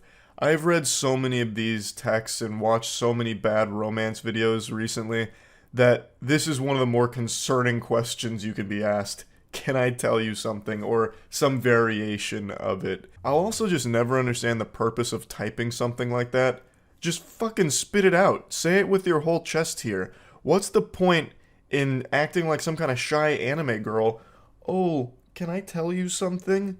Like, what's the response going to be to that? No? You've made it impossible for someone to shoot that down because then the conversation immediately gets hostile. So everyone has to say like, yeah, I guess you can tell me something. So just do it. Rip the band-aid off. You're going to say something ridiculous anyway. Just say it without asking for permission because we all know you're just going to fucking blabber about it anyway. She says, yeah, what's up? However, even if she declines saying, no, you can't tell me anything, leave me alone, bozo, it wouldn't have stopped this maniac. He goes, no grill frimmed. So I believe he has entered this like flow state of horniness and it's clouding his vision so he can't type properly. When we was in middle school, I wanted period to do this to you. And accidentally drops like a fucking hyperlink here. Do what? Like, when you were in skirt, I want to make you mine. Hope you don't get mad. What an outrageous creep. Hey, was just thinking about you in middle school, and how in middle school I wanted to make you mine. Don't get mad at me, tee-hee. Clearly caught off guard and uncomfortable, she goes, it was a long time ago, no reason to get mad. And I think this emboldens him because she says, there's no reason to get mad. So he starts rubbing his hands together. Oh, okay. And then he sends a message that he deletes. He unsends it. So there was something so bad there that even this shameless sack of cringe was like, ooh, no, that's too far. I'm using my mulligan. So he unsends it. But the original poster here, she apparently saw it and said that the message he unsent was saying that he wanted to pull down her panties and put his fingers inside of her. And then he goes, if I were to do this to you, what, you let me? The way he talks is so frustrating. It's so broken and disjointed. It's like communicating with Dobby if Dobby was hitting whippets. Clearly, she declined such a generous offer, saying, no, I have a boyfriend. I mean, back in middle school. I wasn't interested in dating or sexual activity when I was in middle school. I wanted you really bad. Oh, okay. Gets him with the Eeyore really sad. Oh, okay. This is the craziest red flag conversation ever. This should be like a self-report straight to the authorities. This man is like dangerous, it seems. Perhaps that hyperlink he accidentally dropped in the beginning was a link to the sex offenders registry with his name and face on it. This is an adult man who's fantasizing about middle school. He's not even saying like, hey, I used to know you back then and had a crush on you. He is literally fantasizing about her in middle school and him wanting to finger her. That's concerning. And that's when all hell breaks loose. The mask fully comes off, the dam breaks, and he unleashes the demon. She says, I'm a bit confused as to why you're telling me this now, because obviously anyone would be confused getting this shit out of the blue. It's really creepy. And then he goes, 'cause dear. Oh, it's already such an awful fucking start. Dropping dear like this, it gives me the heebie-jeebies. In those days, I want to pull down your panties. Not even a little bit, dear. Or excuse me, not even a little bite, dear. You there, lol? Can I ask you a personal question? When you were in middle school, you there? He is so fixated on middle school in particular. That's the big thing for him here. And he keeps talking about pulling her panties down. It's so unhinged. You there? He keeps checking to make sure there's a pulse here, that she hasn't abandoned him and called the police or something. Can I tell you something that I want to do to you in middle school? Or you mad at me, Lou, lol. If you didn't have a boyfriend, you let me do things to you? You there? Surprisingly, she was still there and hadn't blocked him yet. So she says, no, because I'm not interested, I don't really know you at all. Somehow, she was able to resist his charm. I can't believe Casanova's silver tongue here was powerless against her. He says, I know, lol. Also, it's a bit weird that you're talking about a 12 to 13-year-old me and still being sexual about it. Exactly. It's so fucking weird. And then he just goes, hope you not mad at me for this things. And she says, please don't contact me again. The vibe I get from this guy is Freaky Fred from Courage the Cowardly Dog. Just reading what he keeps saying to her is so unnerving because he's talking about a middle school version of her. He's trying out that sexual predator riz here, I guess, and it did not work at all. I'm gonna bless you with a little bonus one here. Let me show you how not to flirt with someone you're interested in romantically. So it seems like they were talking a little bit before these screenshots were taken. He says, you play video games? Like, other than Candy Crush and Pokemon.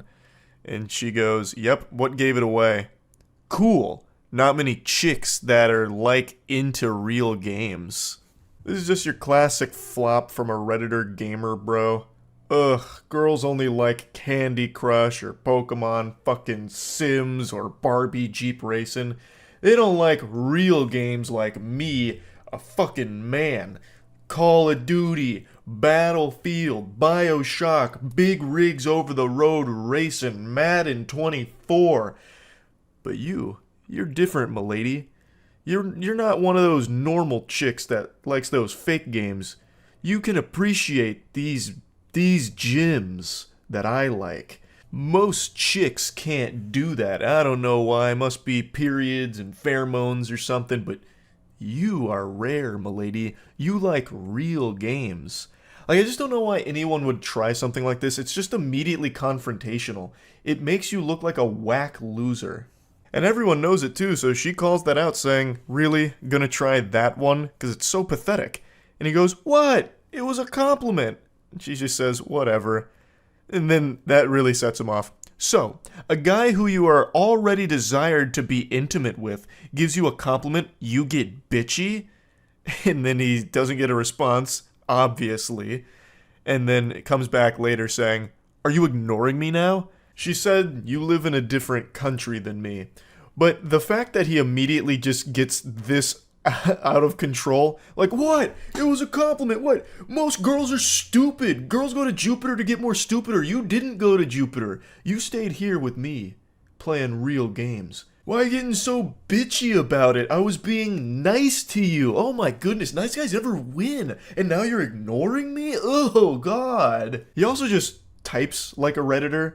Like, his response being, "Why? A guy who you already desired to be intimate with shows you a little affection and gives you a little compliment and you get bitchy?" Like, that is the actual quintessential Redditor response right there. Just go full Poindexter on it. A man who you had already desired to be intimate with gives you a compliment. Then the whole conversation goes cattywampus and he decides to bring out the claws and just get mean. You're a fucking cosplay girl. It's not like it's real work. You get paid to be hot for people. And then she just goes, "Yeah, it's not gonna work. Don't text me back. Goodbye." Totally reasonable response. This guy's just immediately shitting on her for nothing she did wrong. She's done nothing wrong at all. This guy's just a loose cannon. Women like you are always so sensitive. I'm just being honest about things. If you can't handle that, I don't think you intellectually compatible with me. Oh, all the Reddit check marks are being ticked right now. I'm very sorry that you feel like I was being mean or sexist or whatever, but I wasn't. I hope you learn to be less bitchy. Men don't like that in women. And you're already past your good years. And they say chivalry is dead. That's how you do it, gentlemen. Excellent work here, and I have no doubt they're getting married soon. So he blames her for everything that went wrong. He seems to think she was being unreasonable and that he was just being honest, which is crazy. It's so sad how a conversation can go from seemingly normal to just being extremely combative because this guy is very insecure, I guess, about his video game taste or something. I have no idea. But he brings up video games in a hostile manner, saying like, "Oh, most girls don't play real games, but I guess you're not like most stupid girls." Like, I don't know why he can't see how no one would ever respond positively to that. And when she didn't respond positively to it, he immediately says that she's being bitchy.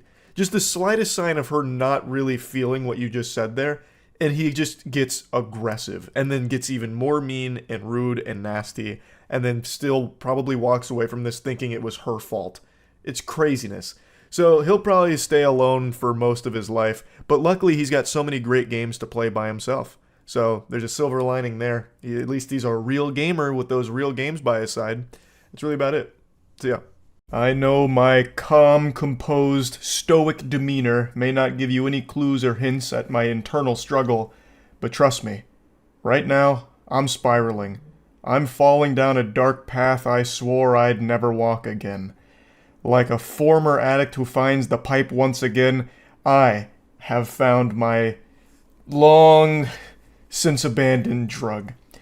I have become hooked on reading horrible text messages from dudes trying to get laid again. It's been many moons, and some of you who have been around the channel for a while may remember I've made a lot of content covering horrible pickup artists, as well as horrible text messages with self-proclaimed nice guys who are one gentle no away from letting the demon out and just flipping the switch to a full-blown conniption.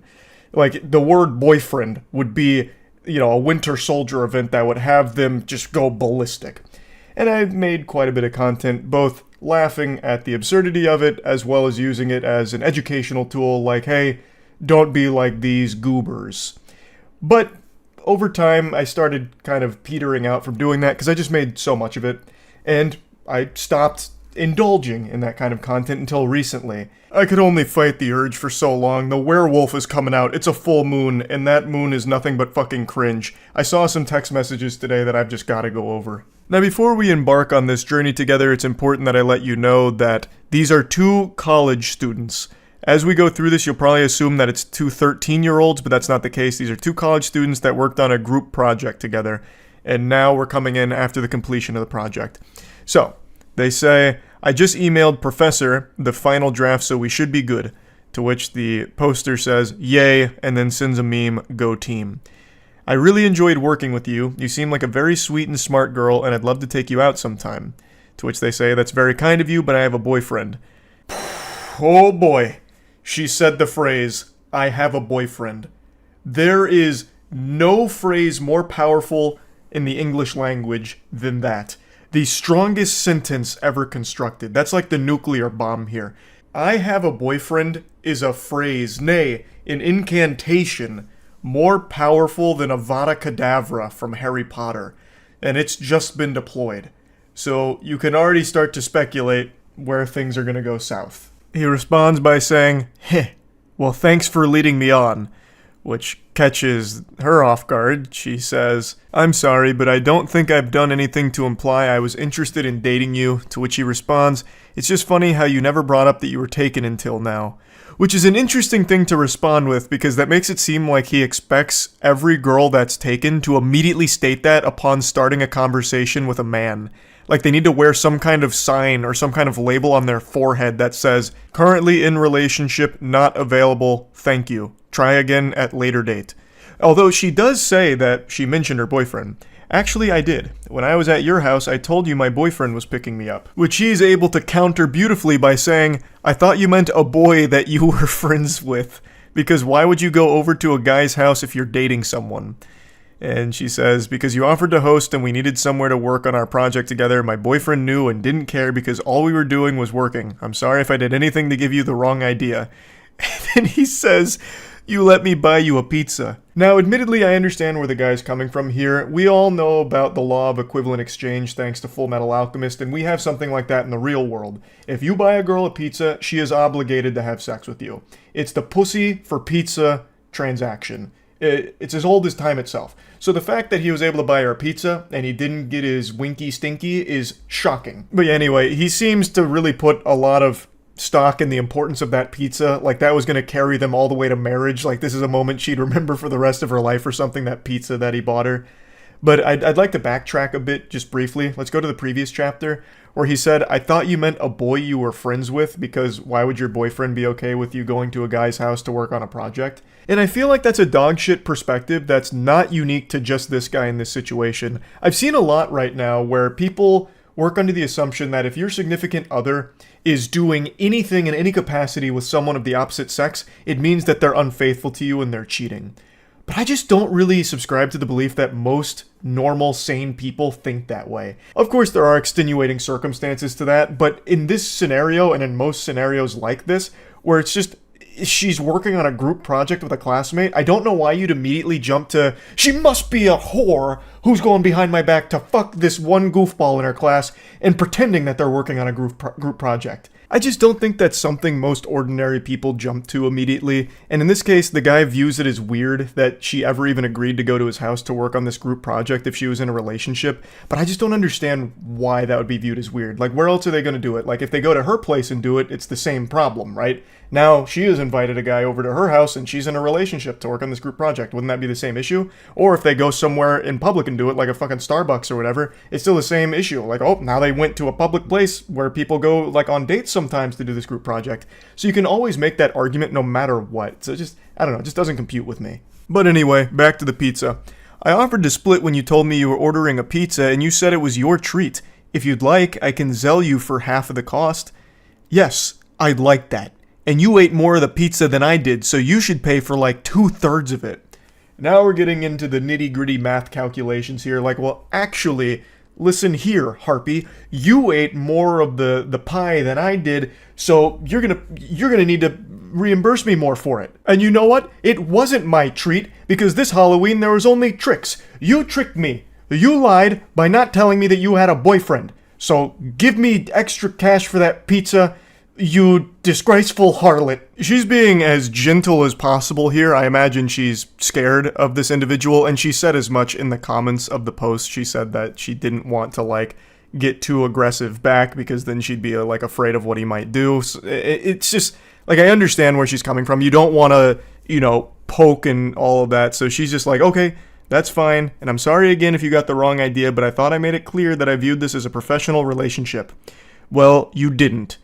And then he comes back and says, don't leave me on red. So he's getting very aggressive here. He's red in the face. He's steam coming out of the ears. Like, I understand why she wants to, like, tiptoe around this as gracefully and smoothly as possible. And it's something I've said a lot on stream, where in the current climate of things, it feels like everyone's more on edge than ever. Like, I've read so many stories over the last couple of years of people snapping at the smallest things, like even the most minor inconvenience. Like, this is a story I've referenced a lot, but it's one that actually legitimately sticks with me. There was a murder at a Subway where a man shot 2 Subway workers because they went a little heavy on the mayonnaise on his sandwich. Too much mayo was a death sentence for one of the 2 workers that was shot. The other one did survive, but I mean, it's things like that where it's never really worth pushing back. So in a case like this, I understand why she'd want to be really light about it. And I just want to mention that because I saw a lot of comments, like, not really grilling her or anything, but just really kind of wondering why she was being so polite in lieu of all of the aggression from this guy. And I totally understand why she would be. I really do get it. I just wanted to point that out real quick. But anyway, it wraps up by saying, I don't think this conversation is worth furthering, which is fair. And then he responds saying, it's ridiculous you even chose a guy to work with if you have a man. I bet he was upset even if he pretended not to be. Now, she explained this a little further in the comments. She didn't even choose him to be, like, her group project partner. Apparently the way the groups were chosen were people chose topics, and whoever had similar topics worked together. So these 2 just happen to have the same topics. It's not like she went out of her way to choose this, benevolent angel to work with or anything. But anyway, I understand this was like a very short text exchange. It's only like 3 screenshots here, but I just think there's a whole lot to digest and analyze here. As we as a species have become more and more isolated, all of our socialization and human interaction comes from behind a computer screen now, mostly. Almost all of our interaction with each other is through the internet. So it's leading to a lot of people not knowing how to socialize or not knowing how to pick up on, like, social cues, and I don't even really blame individuals for that. But it's led to situations kind of like this, where this guy really views that her being off the market, having a boyfriend, should mean that she shouldn't do anything at all with another guy, even work on a class project with another man. And also, something as simple as buying a pizza shows some kind of romantic interest between the 2 of them, some kind of mutual romance. So when it turns out that she wasn't interested and it leads to a rejection, it's something that he doesn't know how to handle appropriately. And overall, it is just pretty sad. Yes, it is, like, equal parts entertaining with some cringe text messages, of course, but at the core of it, there is a problem where people aren't going out in the real world and making genuine human connections. It's all through computers. So when you are in the real world with real humans, you don't really know how to handle things super well. So something as simple as getting, like, a rejection is a much bigger deal than it used to be. And overall, like I said, it's just kind of sad. I wanted to just talk about these text messages because I got real deep on why. Why would this be the response to something so simple? And of course, the text messages are very silly, like with the whole fucking pizza side quest thing. But anyway, yeah, I just wanted to talk about it a little bit. That's it. See ya. Over the last couple of months, I've analyzed more text messages than the FBI. I have been glued to bad romance and flirting like a moth to a flame. I've been wandering the deepest, darkest pits of filth.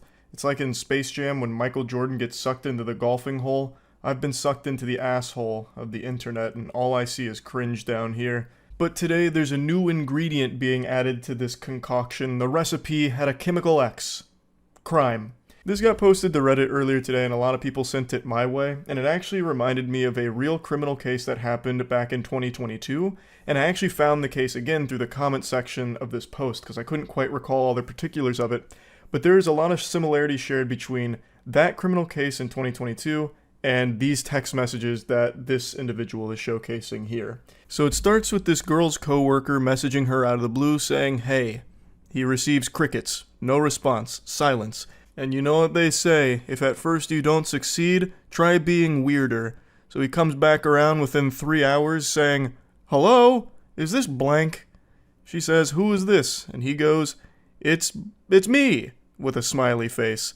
"I just wanted to text you and see how things were." "Oh, things are going alright, I suppose. Not to come off as rude, but how did you get my number, dude? I mean, I don't mind you texting me, but I've never gave it to you." And that's when he lifts up the curtain and breaks the magician's code, revealing his secret method. "I just grabbed it off the contact sheet in the office room. Hope that's alright." To which she says nothing in response because that is fucking creepy. She never gave him her number. He just went out of his way to find it from their workplace. Yucky. But he comes back around saying, "How's it going?" And he just keeps going, throwing questions at the wind here, hoping to receive even the slightest semblance of life on the other side, not realizing that he has already scared her by snooping around tracking down her phone number without ever getting it from her directly. So it's already super creepy to do that. So he says, "How was your New Year's?" No response. 2 days later. "Sorry to keep texting, but what are you up to today? If you're free later, I'd love to go out." I will never understand that kind of shit right there. How can you be so deluded and lost in your own little fantasy land Narnia that you think there's even an iota of a chance that she agrees to go out with you when she has ignored your messages for 4 fucking days? Like, what is the thought process? Scratching at his chin. Maybe she's playing hard to get. Perhaps she's just been truly swamped and has been really wanting to reply to me but just might be a bit shy and doesn't know how. I know. I'll go ahead and invite her out with me. That should make her a lot more comfortable. And he goes a bit deeper. "I know you're probably busy, but I could pick you up too, so you wouldn't have to take the bus anywhere. If you wanted to go out, that is. Sorry to keep texting, but I don't want to be out too late, so I'd appreciate a response at some point, smiley. I'm heading out to get coffee now, so if you want to join me, just let me know." "Ma'am, you better hurry. The choo-choo train is leaving and Mr. Perfect is going with it. You only have one opportunity to get coffee with a gentle sir like this, so you really gotta play your cards right." She declines, saying, "I would appreciate it if you didn't text me unless it's work-related. I don't really know you, and I'm only blank. You're 5 years older than me, dude. This just feels creepy." "I didn't mean to be creepy or anything. You're just pretty, and I thought it would be cool if we got to hang out, smiley." "No thanks. That's honestly so weird, and if you continue to ask, I'm going to talk to Lean about this." I'm assuming that's like their supervisor or someone higher up at the place they work. And then he goes in deep. He says, "I'm not gonna lie. I've been thinking about you a lot, and I just want you to spend time with me. What you said the other day just felt rude. At least try and give this a chance. I know you're probably not awake, but I've been up all night thinking about you. Not going to lie, sometimes I like to take pictures of your ass while you're in the drive-thru window and I jerk off to them in the bathroom." I'll go ahead and take a courtesy pause here to give everyone a brief respite and let that nugget marinate in this sauce here because he just dropped a real heavy, spicy meatball on the plate. And when I first read it, I certainly wasn't ready for that because that's just openly admitting to a crime. I'm not a sheriff or anything, but I'm pretty confident that that's illegal. He'd probably be taken away in handcuffs if this information got out, which it should. She should absolutely report all of this. Now, somehow it actually only gets worse from here. This is just the beginning. He's showing his true face, and man oh man, is it an extraordinarily ugly one. "I know that's messed up, but imagine if we fucked in the work bathroom, or if we went out in public. I honestly just love the idea of having a little helpless bitch under my control. I know you're so much younger, but you should give it a shot. Older men can be so much fun to be with. No one at work would have to know." "Hello? Sorry for calling, but I'm really lonely and you haven't replied to me at all." Since the text messages are going unanswered, I guess he's resorted to actually just calling her, which is also being ignored. obviously, because that's the safest thing you can do is ignore it. So I can't believe the revelation that it turns out he's lonely. Who would have seen that coming? With smooth talking like this dude's got all the game in the world. This man's a fucking apex predator, a grizzly bear, a champion of Riz here. I can't believe that he, of all people, would somehow be lonely. What a curveball. He then tries to brush all that under the rug, trying to apologize for it. Sorry about last night. I got carried away. I know you're probably not even reading these, but I hope you have a good day, smiley. I'll be thinking of you. I really don't see an issue. It's not like a romantic date or anything. It would just be getting coffee and food. And if you were in the mood, we could always go to my place to watch a movie. I know it sounds creepy, but why not just get out and enjoy the day together? What in the hell is even that? What are you talking about? It's not like a romantic thing or anything. You were just talking about fucking in the workplace bathroom. And then you were talking about having a helpless bitch under your control. What do you mean it's just coffee? You're already showing how extraordinarily creepy and perverse you are. What are you yapping about? He's blabbermouthing about a bunch of hooey. And that's when she finally does respond to all this and says, "Alright man, I'm probably going to report you to the police. You know damn well that I'm underage and you're texting me in the middle of the night like that. Fuck off." And then he drops her address and says, "If you continue to ignore me, I'll just make it so you can't. If you tell anyone, I'll make this even worse for you." So it turns out she's underage, and he was well aware of that fact. And he also would have been even more aware of that fact, considering he snooped through the confidential workplace documents to find her address and her phone number. So it would have been abundantly clear that she is underage, and he didn't care. He still went for this full throttle. So he's also a pedophile on top of all of this. Now, he concludes their conversation by dropping her address to obviously try and scare her, letting her know that he knows where she lives and he can always pay her a visit. And a lot of people in the comments, and I think a lot of people in general, would assume that that's just supposed to be like some kind of scare tactic to get her to not say anything. Not necessarily that he's going over there right this instant to do something, but that is still a legitimate threat, and I imagine an actionable threat that the authorities can use. This is one of those situations that really shouldn't be taken lightly, and it seems like it isn't. It seems like she's taken the proper measures here, like contacting authorities or contacting workplace staff and all that, which is what she should be doing, because this is just legitimately dangerous. I mentioned at the start that it reminded me of a case from 2022 where a man killed his 17-year-old coworker because he had a huge crush on her, and since he couldn't have her, nobody could. Her name was Riley Whitelaw, and she was murdered at her place of work by this individual. He recently got sentenced in October of 2023 for the murder, and it is just horrifying. Now, Riley had previously made a complaint to the employment about how uncomfortable he made her with like the advances that he would make on her and all of that, and even asked to like have her schedule changed so they wouldn't have to work together. And despite all of that, they still worked together. The place of employment did not change her schedule around to get her away from him or anything like that. They continued to work together despite all of her complaints until it eventually culminated with him killing her. It's a tragic story. Fucking horrifying. And it reminds me of the text messages we just read right there, where a coworker becomes infatuated with someone and then eventually does something disgusting like that. So reading through these text messages, it is a concerning individual in a scary situation. And it's something I think about from time to time about how awful it must be to just be doing your job, doing nothing wrong at all, and then still ending up in a situation like this. This girl never made any advances toward this guy. She never even gave him her number or anything at all. And yet somehow he still became obsessed with her and then stalked her company documents to find her phone number and her address and all of that. It's just so awful. She's literally just doing her job and then gets put in a situation like this because of this absolute lunatic. So yeah, just wanted to talk about it a little bit. I think situations like these should always be taken seriously. Like if a coworker or anyone for that matter starts to get like a level of obsession with you that it becomes a bit palpable, that you can start to see it, it immediately needs to be something that you take very seriously because you never know where it could lead. And I think that is just always something that needs to be handled with real care. So just wanted to go over this a little bit. That's really it. So yeah. Everything in the world is becoming a subscription service. Get ready to set aside a monthly allowance for air premium when you start getting charged for every single little bit of oxygen you breathe once they find a way to monetize that.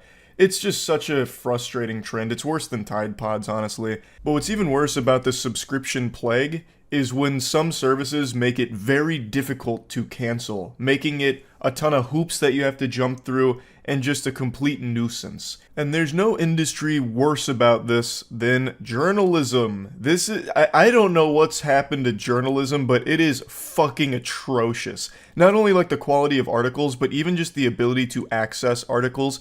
I've done this on stream innumerable times by this point, where if you go to an article without an ad block on, you can't see the article because it's just completely inundated with ads out the wazoo, with auto-playing banner ads in paragraph ads that split everything up, and all you see is ads. And if you go on mobile, you're better off just closing your eyes. You'll get the same amount of information. It's terrible. It's absolute trash. It should be illegal. Like, I actually think there should be a limit to how many ads can be on these websites, because you can't even access the content.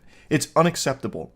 And some websites don't even allow you to see an article without your ad block being turned off, which is why I have it off when I stream, so I can at least access an article. If that's the word. I don't even know if I can use that word for it, because the only thing I'm accessing is a goddamn migraine looking at all these fucking stupid ads that are just, like, laser beaming my eyes. But if you do make the mistake of subscribing to some of these journalism outlets in order to actually read some of their trash, you become their bitch. You become their prisoner for life. You're trapped in there with them. Like, you can't escape. It's an actual Elden Ring DLC boss battle if you try and unsubscribe from some of these outlets. And the worst culprit by far that I can find is The Economist. I saw these screenshots today and learned that this is common practice for The Economist when you try and unsubscribe. There are so many posts on Twitter and Reddit, as well as just like other forums, that document how painful of an experience it is to unsubscribe from The Economist, because they make it as difficult and complicated and long as possible in the hopes that you'll just give up and just keep your subscription. It's so foul. That has to be illegal. It really does. But anyway, here's the live chat here, because in order to unsubscribe from The Economist, you have to talk to somebody there. You can't just automatically do it, which I feel should be a basic necessity if you're offering a subscription service. You should have a way to automatically unsubscribe and cancel it. I don't think you should have to communicate with anyone at the company you're unsubscribing to, but at The Economist, they clearly disagree. So here they say, "Hi Austin," with an exclamation point. Super excited to be having this conversation. Party poppers just went off the second this live chat was initiated. "Sorry to hear that you wish to cancel your subscription. I'll certainly help you with your request. Allow me a minute. While I'm doing that, may I know how your day has been so far?" To which they just say, "Fine, thanks." Short, sweet, to the point. No one really wants to be making small talk through the live chat here when they're on a mission to just unsubscribe, which should be a quick, easy process. They go, "I'm glad to know about your day, Austin." "Yeah," pumping their fist. "I'm glad to know about it. I can see you have a monthly digital subscription with the renewal date of the 5th of July, 2024. May I know if there is any specific reason that you wish to unsubscribe with us, Austin?" To which he replies, "Ads." Pause. That's crazy. So you're paying to subscribe to this journalism outlet, and you're still getting ads. I was under the impression that if you subscribe to one of these outlets, you don't get ads anymore, and you actually get to read what they publish. That is shocking, that you're paying to still get ads on these fucking websites. That's like malware. These journalism outlets are like actually malware you're paying for, I suppose. That blows my mind. "Thank you for the information. I'm sorry the inconvenience this may have caused. If I may know, how do you access the content, through app or website?" I love that you have to take like a fucking exit survey here just to unsubscribe. Lovely. What a great process. Website. "I'm not trying to be rude, but can I please just cancel without all these questions?" Exactly. No one likes to be interrogated about wanting to unsubscribe from this service. It's ridiculous. "Thank you for the information. Apologies for the hassle. I will help you with your request. Thank you for patiently waiting. To explain, The Economist ads are clever, witty, and thought-provoking." They're driving like this hard sell on like, well, actually, these ads are incredible. We have innovative ads that use these things called jokes. Humor is actually one of the most important things of The Economist, because we believe if you're reading The Economist, we gotta put a smile on that face. And we do that through these extremely clever and witty ads. Oh my god, it's so fucking dystopian. They engage readers by making them feel part of an elite club. For instance, iconic ads imply that reading The Economist makes you smarter or more informed. Like most media outlets, The Economist relies on advertising revenue to sustain its operations. Ads help cover production costs, pay journalists, and maintain the quality of content. I have no doubt that customer service is trained to do this. It's not something they really want to be doing. But holy shit, that is such a crazy thing to attempt. Like, oh, you're leaving because of ads? Are you sure? Our ads are witty. Like, the ads should be a reason you'd want to stay. Our ads are so good. Like, I can't believe you'd want to leave because of ads. That's kind of a stupid reason. Let me explain to you why you should stay. Because these ads are so fucking good. I also love trying to guilt them a little bit, like, well, ads are a necessary evil. Well, excuse me, not evil, a necessary blessing to our readers because they help sustain the website and pay for all of these costs. Well, what the fuck is the point of the subscription service then? Like, you're double dipping. If you're subscribing to something here, you shouldn't be getting ads on top of it too. At least I don't think so. Or at the very least, non-intrusive ads. If you're still going to put ads to subscribers, it should at the very least rule out the possibility of getting in-video ads, banner ads, in-article ads, fucking audio blasting ads. Like, it should... If you're going to put ads into these subscriptions, I suppose, it should be the least intrusive ones, like at the very bottom of an article, perhaps. Like, it's stupid. This is really stupid. But above all, you should just let people be able to unsubscribe without this kind of hassle. This is absurd. So, it's not just, a live chat that you have to go through, though there is so many screenshots from people having almost identical experiences with the Economist live chat when trying to unsubscribe. There's also been cases where they kind of require you to call if you don't want to wait in a live chat queue. So your options are either call the Economist or go through this song and dance with live chat. Like, that's so inefficient and just a complete waste of time. And it's on purpose, because like I said, the idea is if you make it a long, tedious process, most people... Or not most people, some people will probably just be like, okay, fuck it, I'll just keep subscribing and I'll occasionally read this, I suppose. Like, it's just one of those things like a gym membership. Gym memberships are notorious for this, where if you try and cancel a gym membership, they require you to go in there in person in some places in order to cancel it, and for a lot of people, that makes it a lot more inconvenient, so they end up pushing it and procrastinating, so they end up paying for it longer than they planned on. It's that same practice here from The Economist, but worse, because now you have to directly be interacting with and being guilted by and getting fucking, like, car salesmen on by their representatives at The Economist. It's unacceptable. Now let's take a closer peek here at the process. Cancel your subscription. We're sorry to hear that you would like to cancel your subscription. Best way to get in contact with us is through our live chat service, which is open 24/7 and directs you to that service. Why do you have to get in contact with them? Why not just offer like an automatic cancellation service as opposed to a live chat one? I think that's a little much, but whatever. Alternatively, if you don't want to wait there, you can find some phone numbers with a dedicated service center that will be happy to assist you. So you get to contact someone directly who will be giving you these sales pitches as you're trying to leave the service. And if you look to the right there, you can see the live chat that this user has started. Before I process your account, I would love to tell you about the Espresso app. The Espresso app from The Economist, which is a slimmed-down version of The Economist, offers a condensed experience which you can fully personalize to what you enjoy. It's super popular for people with less time on their hands. You can stay connected to the content while commuting, running, or doing your grocery shopping, and you have access to another free trial. It costs $12.90 for the month, or $129 per year. Sorry, it's a little blurry there. I couldn't read that. So they're trying to unsubscribe from The Economist, and while they're trying to process that request, they're trying to pitch them on another service from The Economist, an app that does the same fucking thing, but in a different way. Who the fuck thinks that's a good idea? Oh, I see you want to leave The Economist. Well, have you thought of downloading The Economist app, our partner companion app? Well, here's why you should do it, and here's the cost for doing it. Would you like me to sign you up? I can do that real quick while I'm processing your unsubscribe request.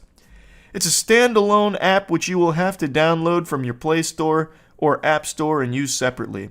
I can switch you to the free trial espresso today. This offer will reduce your payment from $29.90. Jesus Christ, it's just ridiculous. I can't even keep reading it. It's so absurd. Anyway, I'm not going to keep ranting about this. You get the point. If you're offering a subscription service, offer an easy, convenient way to cancel it. That's it. That should be a actual law. That if you have that, you must also have a way of getting rid of it easily without it being a complete fucking nuisance.